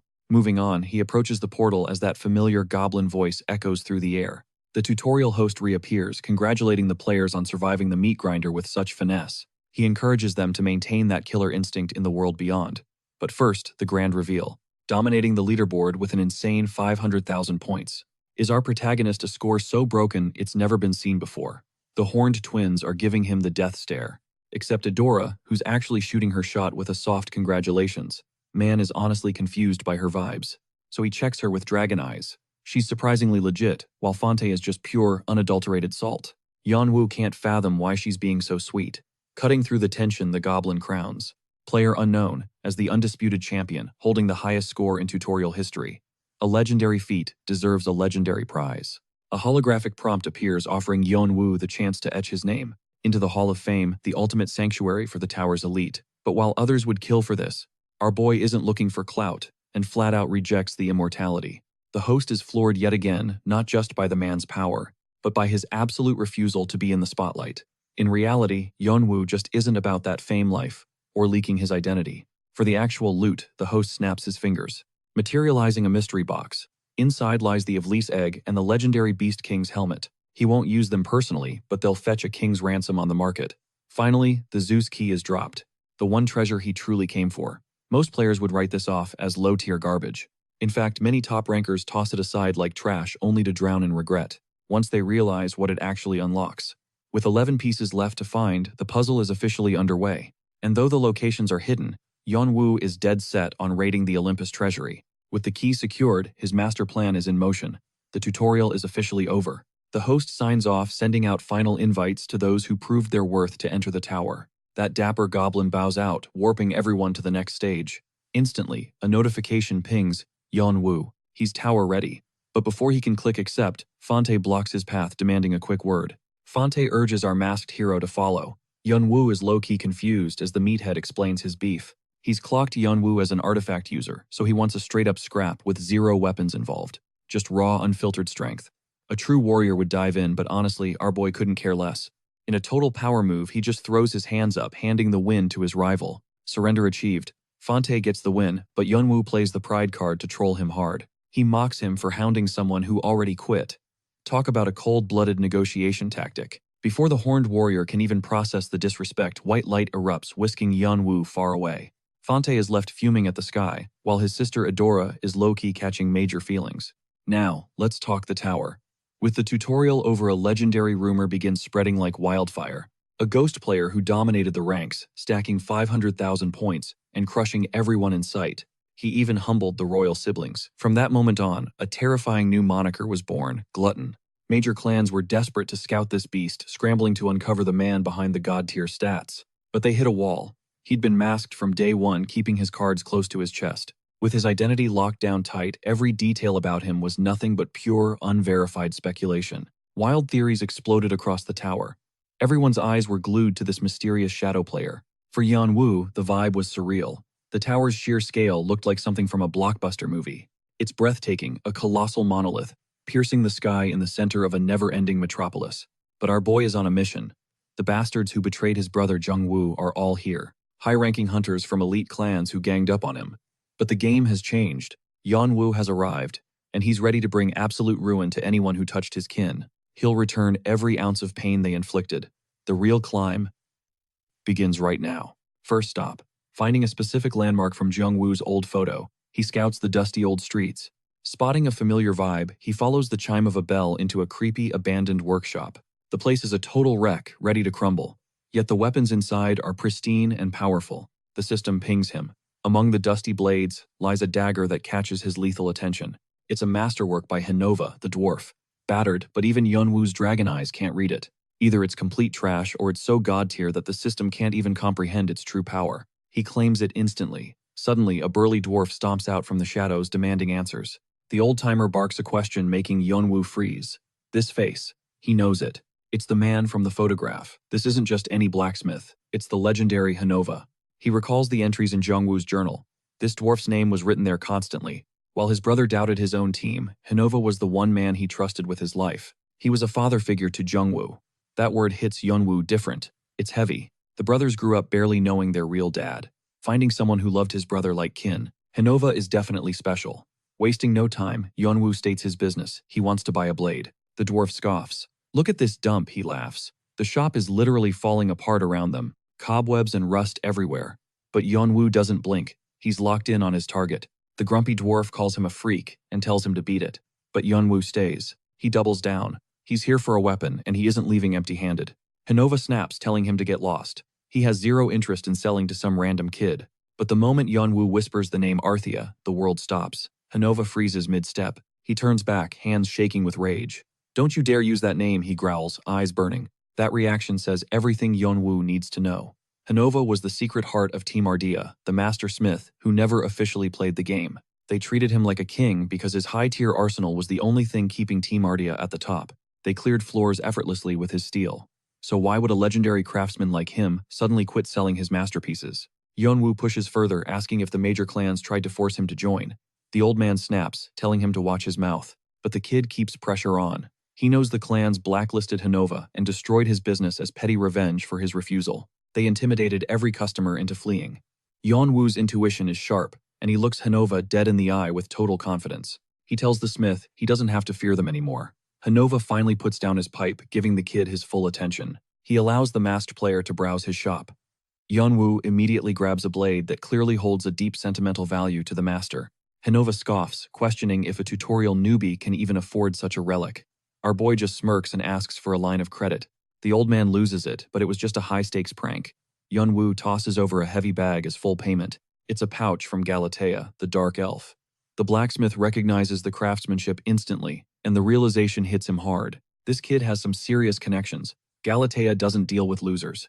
Hanova finally respects the boy enough to see what he's trading. He agrees to look at the tutorial loot, but warns the rookie that a master's time is incredibly expensive. Yeonwoo starts pulling out monster parts, goblin teeth, lizard man eyeballs, and jagged bone fragments. He unloads an orc rib and several rare drops.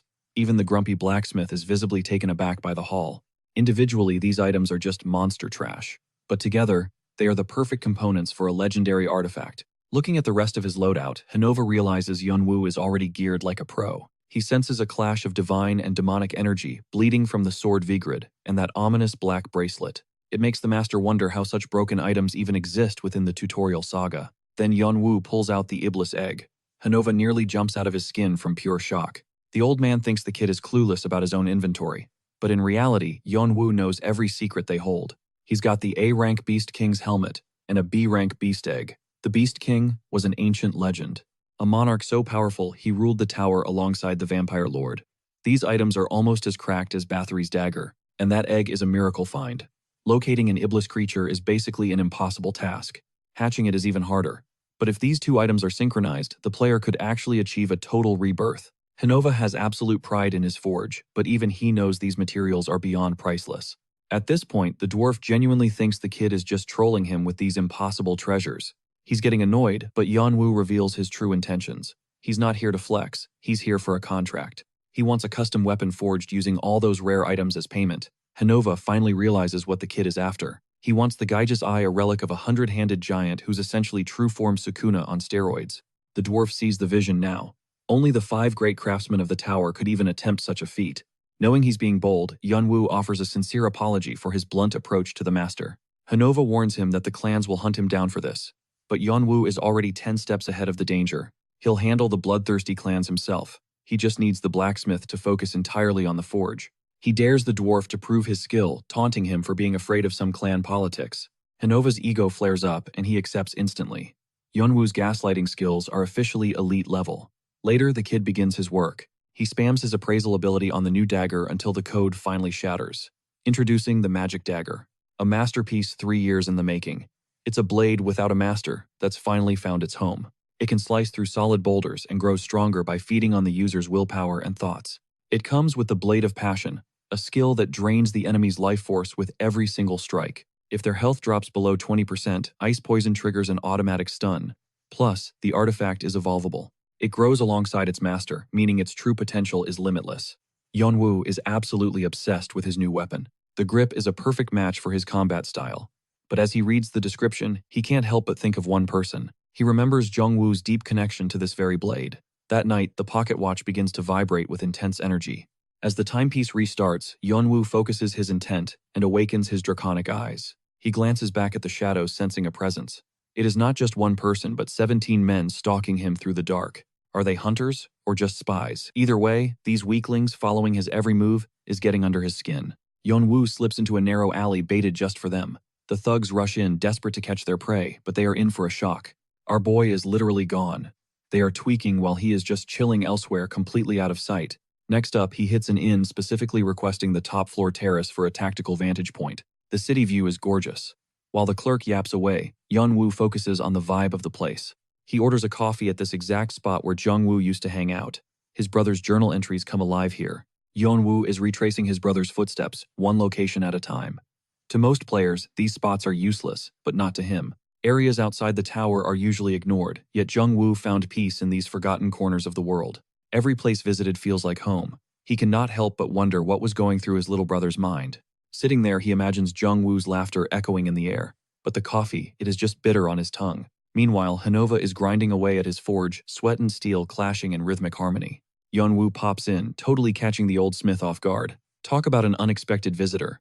He is just checking the progress, and honestly, he is hyped to see the master craftsman putting in that work. As he hangs around, Hanova is low-key convinced this kid is insane for always doing whatever he wants. Choosing to ignore the weirdo, the dwarf goes back to hammering the red-hot metal. Activating Dragon Eyes, Yeonwoo tracks the mana flow as the mold begins to take its final shape.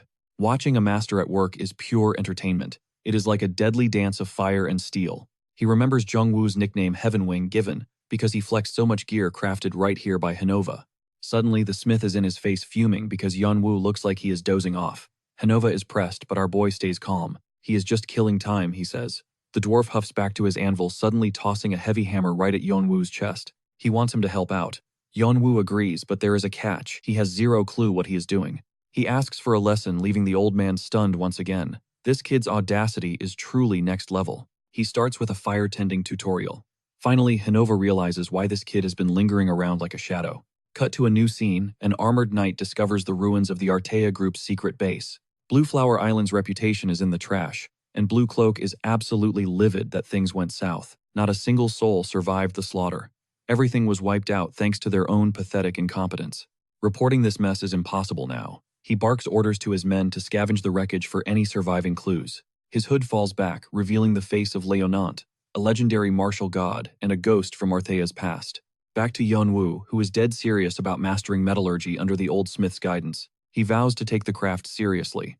The blacksmith is skeptical, hesitating before testing the kid's true intentions. Why learn now? Yeonwoo admits he needs to fix something important, but he is keeping the details close to his chest. He will not show it yet, but it is the pocket watch, a shattered relic that has been through hell over the years. Hanova could fix it in a heartbeat, but this is personal. Yeonwoo needs to be the one to restore his brother's legacy. The dwarf finally caves, but Yeonwoo worries if the old man is salty about him being so secretive. Actually, Hanova is just glad the kid realized how stubborn he is being. He knows every player has a dark past. He senses a heavy burden behind that mask.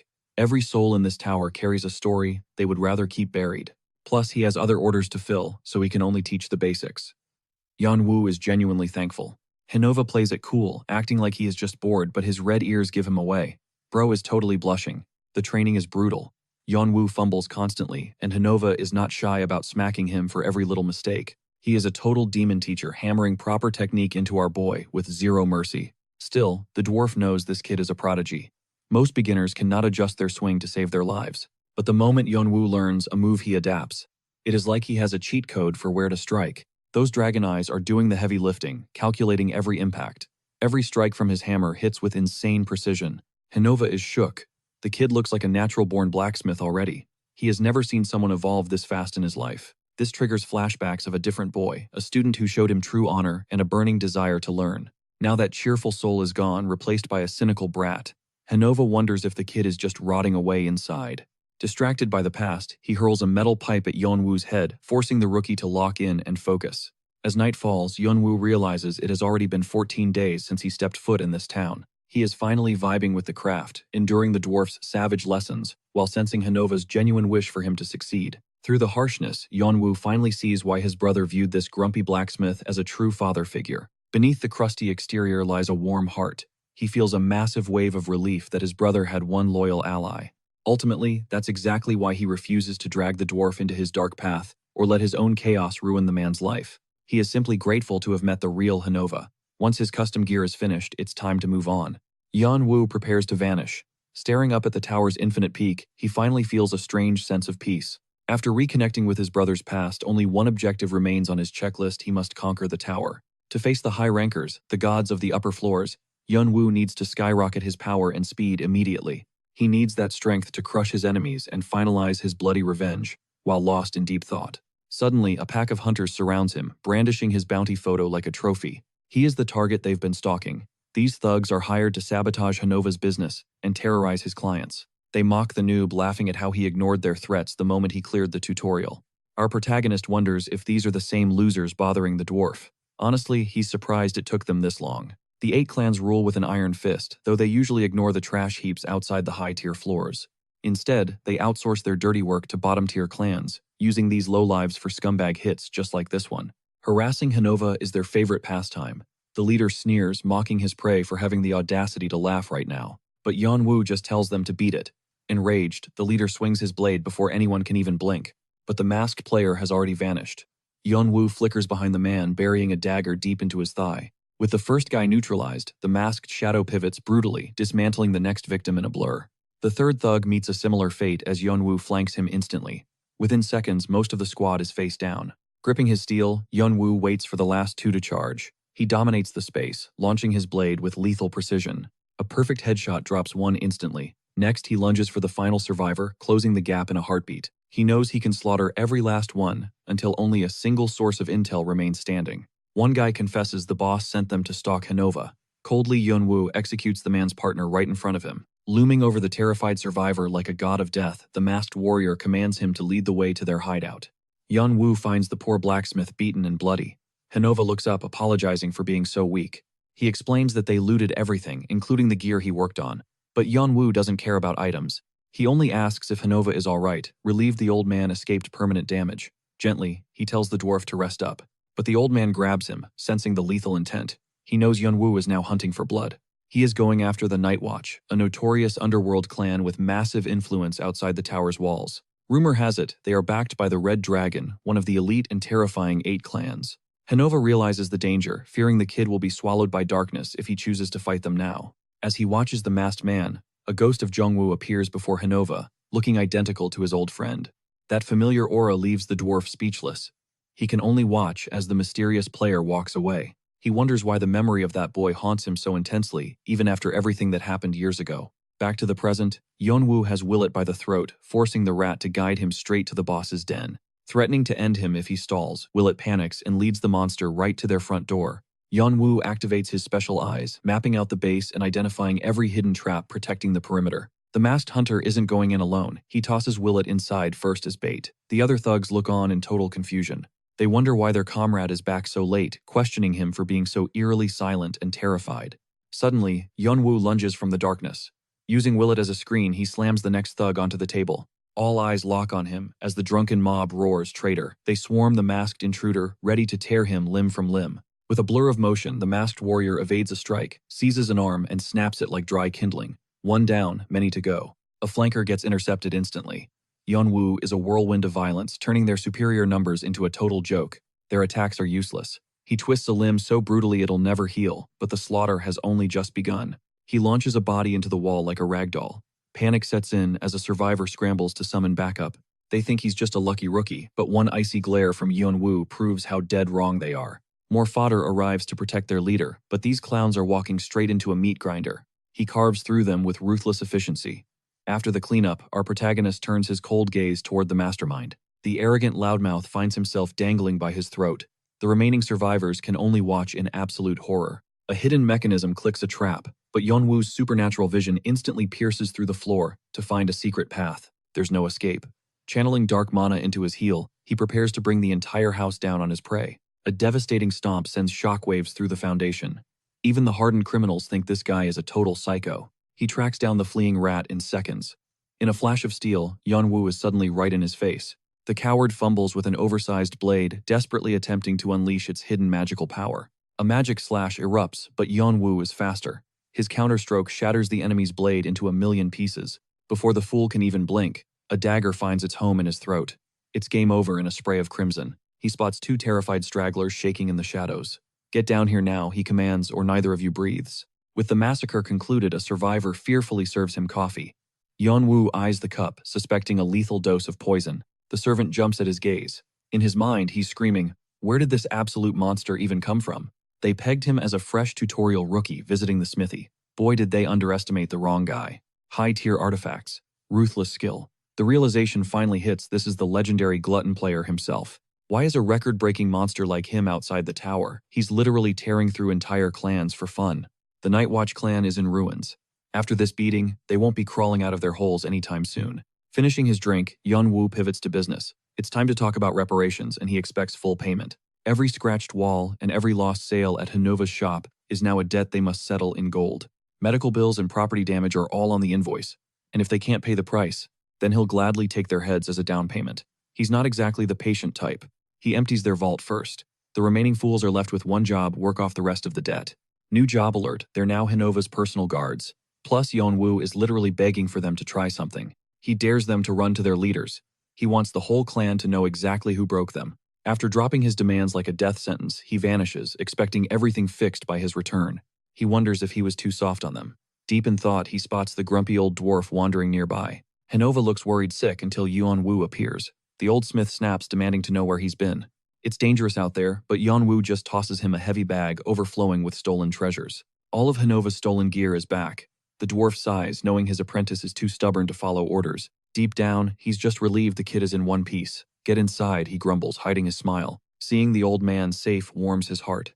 Meanwhile, the horned siblings receive word of the masked player's latest rampage. News travels fast. They hear about a mysterious warrior single-handedly dismantling gangs near the legendary forge. Fonte is hyped for a fight, while Adora's eyes sharpen at the mention of Hanova's famous name. Back at the smithy, the destruction is gone. The shop looks even better than its glory days. It's a total makeover. But instead of a thank you, the grumpy blacksmith just starts huffing and puffing. He insists this was just the bare minimum environment required to craft the legendary Gyas's eye. Yeonwoo recognizes the type from Earth, the classic cold exterior, hiding a heart of gold. Total tsundere energy. Gramps is the textbook definition, though he'd never admit it if you paid him. Yeonwoo just shrugs, as the rhythmic song of hammer on anvil echoes through the air once more. As Yeonwoo's dragon eyes dissected his craftsmanship, the sheer utility of this divine trait became undeniable. It's clear why dragons are hailed as a sage race. Honestly, it's insane that Yeonwoo barely scratched the surface of this power, yet reaped massive rewards. With his metallurgy knowledge deepening, the system pings that he's on the verge of unlocking new draconic ascension perks. Mental evolution is just as vital as raw physical stats. These sudden insights are supercharging his overall progression. He examines his latest iron creation. For a total rookie attempt, it's actually looking pretty solid. Satisfied, Yeonwoo glances at Hanova, only to realize he can now scan the dwarf's basic stats. He's stunned to be peeking into a master's profile. Meanwhile, the dwarf fumes, thinking the kid is just slacking.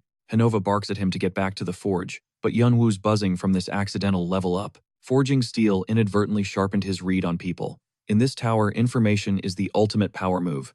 The highlight: the system literally labels Hanova's personality as a straight-up tsundere. It's pure gold. Pivoting back to business, our masked protagonist grills the master about perfect welding angles. Yeonwoo fires off a rapid-style interrogation, prompting the cranky blacksmith to scream, "Figure it out yourself." Despite the dwarf's volcanic temper, Yeonwoo keeps his cool, expertly maneuvering through the old man's stubbornness. Hanova slams the table in frustration. Then Yeonwoo presents his finished blade, instantly triggering another wave of annoyance. The rookie blade clocks in at a modest E rank. However, the real shocker is the creator's timeline. This sword was forged by a guy with only 10 days of experience. Hanova is secretly reeling he's found a prodigy. Typical Hanova, he acts unimpressed, swallowing his praise. The flustered geezer just shouts at the boy, ordering him to keep swinging that hammer. But Yeonwoo just doubles down with a fresh barrage of questions. Their chaotic bickering is cut short when Yeonwoo's instincts scream danger. He lunges to shield the old smith. That crackling lightning, only one suspect. A furious Fonte crashes the party, tilted after hunting Yeonwoo down forever. To Yeonwoo, this guy is a massive headache. Soon the sound of colliding steel echoes through the shop. Hanova tries desperately to ignore the brawl, but his patience finally snaps like a dry twig. He screams at Yeonwoo for bringing this human circus to his doorstep. Our hero just gives Fonte a cold stare, right after he just turned Fonte's eye into a swollen mess. Yeonwoo returns to his forge, leaving Fonte fuming. Fonte plays it off, claiming that Punch was a total fluke. He's already itching for a rematch. Swearing vengeance with cringy battle lines, convinced Yeonwoo will take the bait. Yeonwoo delivers the ultimate disrespect, total silence. Being ghosted sends Fonte into a childish meltdown. Suddenly, Adora appears, offering Hanova a calming coffee and telling the grumpy old man to chill. But Hanova's eyes are locked onto her blade, a masterpiece he forged with his own hands years ago. He remembers her as a tiny kid, yet here she is looking like a formidable warrior. Her brother, however, was always the local brat begging for a beatdown. Hanova realizes some things never change. Fonte is still a loudmouthed menace, but Hanova glances at Adora, wondering if she'll intervene. Will she stop his rampage? Nope, she just smiles, accepting her brother's chaotic energy as part of his charm. For the rest of the day, Fonte becomes a literal mosquito begging for a duel. Eating, sleeping doesn't matter. Fonte is constantly there, clinging to his hope for a fight like a parasite. The requests cycle from threats to, "let's be bros," and finally, to straight-up desperate pleading. Yeonwoo's Do Not Disturb mode is unbreakable.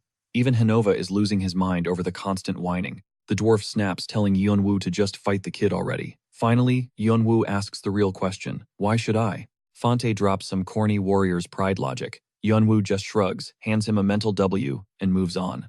He points out there's zero profit in this brawl. Unlike Fonte, he doesn't fight just for the vibes. Our masked MC lays it down, put up a real wager, or get lost. No stakes, no fight. Cringe alert. Fonte bets that the loser has to address the winner with absolute respect. Yeonwoo only bites because he figures a little respect might finally buy him some peace and quiet. It's a peace offering to his own ears. The duel starts and blink it's over. Yeonwoo walks back without a scratch. Adora is straight up simping now. The blacksmith is speechless. The match was over before he could even blink. One look at Fonte's haunted purple eyes says it all. He got absolutely wrecked during the tutorial phase. They used to be on equal footing. Now, Yeonwoo has evolved into a completely different beast. Even Fonte's ego can't ignore this gap. He's dying to know why this masked monster is delaying the tower. Yeonwoo doesn't give answers for free. He shuts the prince down, demanding some actual respect first. Fonte is itching for the climb. He can't wrap his head around why Yeonwoo is just stalling here. Our boy doesn't waste words on the musclehead. Shut up and let me work is all Fonte gets. But inside, Yeonwoo is playing 4D chess. Entering the tower right now would be a massive tactical error. See, Jongwoo blazed through 10 floors in 10 days. That insane speed earned him the legendary Hades key. Team Arthea was the center of the world back then. And that key, it's a hidden piece for elites. It's only for those who shatter records in the first 10 levels. Yeonwoo wants to crush his brother's legacy. To win, he must conquer these floors even faster. The Hades key is just the starting gun. His brother's biggest regret was missing the tutorial's Zeus key. Yeonwoo won't repeat that rookie mistake. This mission is going to be a total grind. But with his tutorial loot, he's basically a walking cheat code. This isn't just a quest. It's a sibling rivalry, a high-stakes race between the living and the ghost. As the big brother, he has a reputation to uphold. Losing to his younger sibling, not an option. Meanwhile, Hanova's living in a literal nightmare. These rowdy kids are turning his forge into a circus. He tries screaming, but they're too stubborn to care. How did his quiet life get hijacked this fast? It's déjà vu all over again.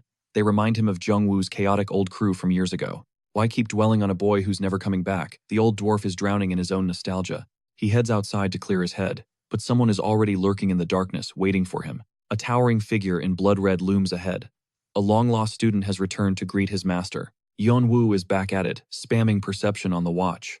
But the artifact remains stubbornly silent. He decides to reassess the contents later, just as the bickering siblings arrive to crash his solo session. Adora is straight up fangirling. She's convinced a man like Yeonwoo never does anything without a master plan. She sees the gears turning in his head. To her, every silence is a calculated strategy for conquest. Fonte is losing his mind over her reverence. Why is she treating this guy like a total god? Adora just shrugs, it's only natural.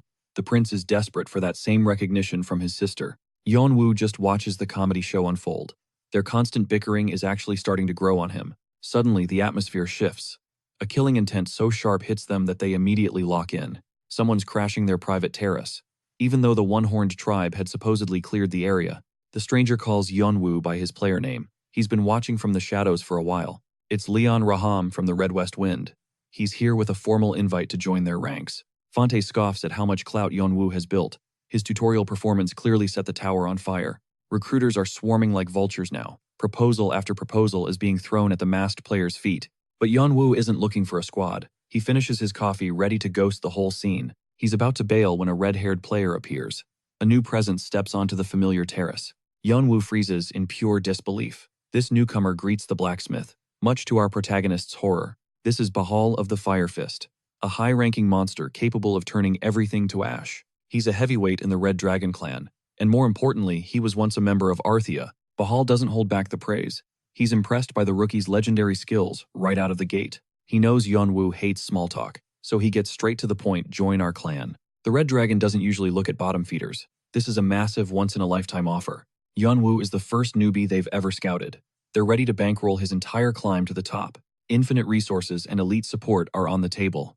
The great clans are officially hunting for our boy. The Red Dragon isn't scouting for potential anymore. They're hunting proven winners. This sudden shift in strategy screams that they're making a massive move. It reeks of desperation. As Yeonwoo recalls the merchant's warning about the tower's stability, the pieces of a larger conspiracy start falling into place. Tension is skyrocketing between the 8 great clans. Bahal might look like a harmless guy, but Yeonwoo isn't buying the friendly neighbor act. Beneath that calm exterior lies a literal apex predator. Knowing he's playing with fire, our protagonist decides to watch his every step around the man. Keeping things chill, Yeonwoo casually drops the bomb. He's not interested in joining any squads for the time being. Bahal plays it cool. He expected the rejection, convinced that Yeonwoo will eventually come crawling back when the tower gets too heated. The door stays open if he changes his mind. But before leaving, Bahal mentions Hanova surprised the cranky dwarf actually took a liking to him. "Look after your softy, Gramps," he warns. Panic surges through Yeonwoo, sending him sprinting back to the old man's workshop in a total blur. He fears the worst, but thankfully everything is peaceful. It turns out Bahal was just playing mind games to get a rise out of him. The dwarf is just busy hammering away his stress. Turns out all that rage was channeled into finishing his latest legendary masterpiece. Gaia's eye is finally complete. Hanova gestures toward the chest, prompting the kid to finally see the fruit of their intense labor. Expecting a small amulet, Yeonwoo is hit with total confusion. This definitely isn't the tiny trinket he was originally anticipating. Hanova grins, confirming this is the final form. Yeonwoo activates his dragon eyes, nervously scanning the massive power radiating from the specialized gear. The craftsmanship is god tier. It doesn't just buff his senses, it provides massive damage reduction whenever he takes a physical hit. It even transmutes incoming pain into raw stamina points. Gaia's Eye is essentially a defensive fortress wrapped in high-grade cloth. High rankers would kill for this, yet only legendary smiths can craft it. Shockingly, Hanova successfully fused the amulet's power directly into the fabric. He's turned a simple cloak into a divine relic. The dwarf's pride is practically beaming off him at this point. He urges Yeonwoo to suit up and feel the magic. Sliding it on the majestic garment drapes perfectly over his battle-worn shoulders. He looks like a high-fashion model, but things get creepy fast. Dozens of eyes suddenly pop open on the cloak, making Hanova shiver. Even the creator is spooked. Instantly, Yeonwoo's vision explodes into a panoramic view, giving him godlike analytical capabilities on the fly. Every sense syncs up perfectly with the skill. Gaia's Eye has the terrifying ability to sniff out hidden threats that normal pros would miss. Even the sharpest masters are blind compared to him now.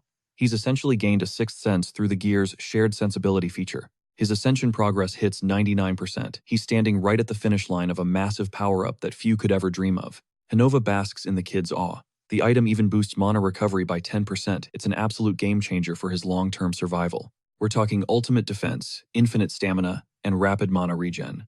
But wait, there's one more surprise waiting in the box. A custom-made mask awaits him.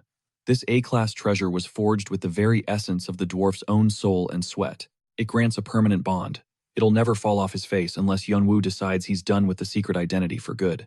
It spikes his attack power for 30 seconds, snowballing with every kill. Then there's the final kicker, the terrifying Domain of Fear. Channeled from the Beast King, it paralyzes enemies with pure terror.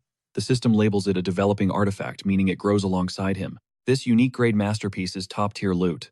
It was specifically designed to vibe perfectly with his magic dagger for maximum lethality. Hanova plays it off as free-time work. He admits he hated the old mask because it looked uncomfortable and lacked any real style. Clutching the gift, Yeonwoo gets surprisingly emotional. He realizes there's no way he can afford a masterpiece this expensive right now. But the dwarf is a real one. He tells the kid to put it on his tab, letting him pay whenever he strikes it rich. It's a nostalgic callback to their first meeting, when Yeonwoo shamelessly asked for credit before they even knew each other. Yeonwoo's heart softens. He realizes this grumpy old dwarf is exactly the same kind soul his brother once loved and respected. He offers a sincere thank you for everything. But then Hanova realizes something awkward: he never actually got the kid's name. He asks for it now, catching Yeonwoo off guard. The request sends his emotions swirling in a sudden heavy storm of memories. He debates if he should reveal the truth. The silence hangs heavy, and instead of his birth name, he chooses a powerful alias. "Kane," he replies softly. Deep behind the mask, his eyes reflect a crushing sadness as Bahal returns to his disappointed team. Bahal's squad is fuming that he went solo again. When asked about his meeting with the glutton, he spills the latest tea. He explains that the rookie is considering their offer. To Bahal's assistant, this sounds like a massive slap in the face. He can't wrap his head around a tutorial noob acting this cocky. Bahal just chuckles, knowing exactly how these talented types think. Every fresh player thinks they're the main character right after the tutorial. But Bahal has a much deeper, more calculated insight. He knows Yeonwoo is cornered. The Red Dragon is his only viable path to power. Their ultimate goal is quite simple. They need to ensure no other clan gets their hands on the absolute monster that Yeonwoo is destined to become. The meeting wasn't just a courtesy. Bahal was hungry for the investigation's final verdict. Turns out their gut feeling was 100% right. Ryant is every bit the monster Bahal predicted. Recent intel dropped a massive bombshell.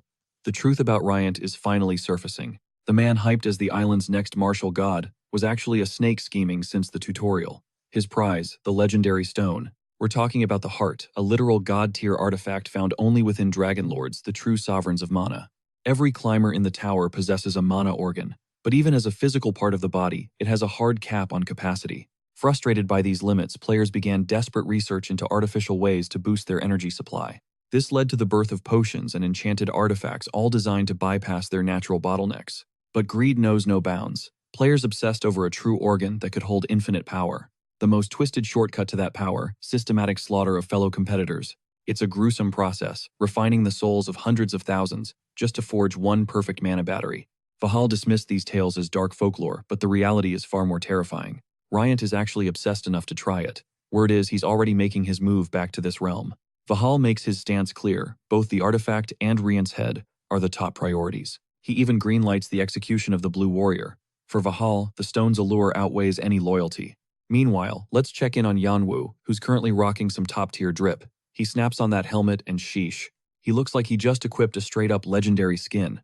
He tells the dwarf smith his return date is uncertain. Of course, the old blacksmith already knew that. Some things go without saying in this business. A moment of hesitation hangs in the air. Yanwu almost speaks, wondering if the old man realizes this is the end.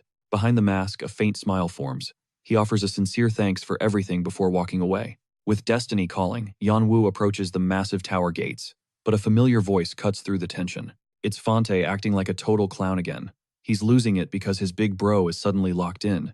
Yanwu isn't here to play nice. He hasn't forgotten how disinterested he seemed just a moment ago. He doesn't owe the siblings an explanation, and he certainly isn't looking for a tearful goodbye. His tone turns cold. Playtime is officially over. He has a tower to conquer and zero time for games. Fante is left speechless by the chill, but Adora steps up to offer a final graceful farewell. She flashes a confident smirk, promising they'll be right behind him. They've already chosen their path. Yanwu gives them a sharp look. He won't stop them, but he won't be slowing down to wait either. The siblings take the challenge in stride. Fante is already bragging about crushing the first floor's obstacles. Eudora immediately roasts him for not even knowing the floor's mechanics. Typical sibling energy. While they bicker, Yanwu pushes open the heavy doors, stepping into the first floor of the boundless obelisk. He enters the lobby, the final staging area, before players attempt a true floor break. It's a hub for forming squads and trading gear. Scanning the crowd, Yanwu counts nearly 50 challengers. The whispers start immediately. Everyone's talking about the siblings, but one name carries more weight: the glutton. Yanwu leans into the notoriety. Let them be afraid. It keeps the flies away. His mission is a speed run, clear the entire beginner zone in just 9 days. It's the only path to the key. He's got Zeus's token, now he needs Hades's hidden treasure. Every floor hides a legendary piece of the puzzle. The real challenge is finding where they're buried. Suddenly, an anomaly appears. Meet Aaron, the host of the first floor, a vampire-coated Wattpad, lead with an attitude. He's here to drop the rules once and only once. Listen close, because there are no do-overs. With a snap, he generates a massive simulation. The trial is going live right this second. System pings explode in Yanwu's vision. 2 cliffs, 200 players, 5 crystals per side. The mission is simple but brutal. Protect your cliff and your crystals at any cost. Aaron reveals the glittering gems, noting that the opposing team carries red ones for easy targeting. It's red versus blue. No rules, no mercy, just make sure your crystals survive the carnage. Infiltration is the priority. Yanwu instantly realizes this first floor is a literal nightmare for beginners. Forcing 100 strangers to cooperate is a recipe for disaster. The ultimate prize, Hera's hidden key. Claiming it requires all 10 crystals. But here is the catch that ruins everything. If even one crystal breaks, the key is gone forever. It is maddening. Yanwu sees the truth. Negotiating is useless. To dominate this stage, he must crush every single person in his way. First mission: seize every crystal from the blue team. The host greenlights the trial but demands a representative. Tension spikes as they struggle to pick a leader. After some confused glances and awkward silence, one guy arrogantly steps forward. Aaron prepares to surrender the crystals, but Fante shuts that down immediately. He refuses to let a random nobody lead. The one-horned sibling argues that 0 agreements were made. The offended guy snaps back, claiming the holder is irrelevant. The only goal is keeping them hidden. Fante counters with a power move, declaring he will take them all. The room turns cold. He believes the crystals belong only in the hands of someone who can actually defend them. To back it up, he flares his murderous aura, terrifying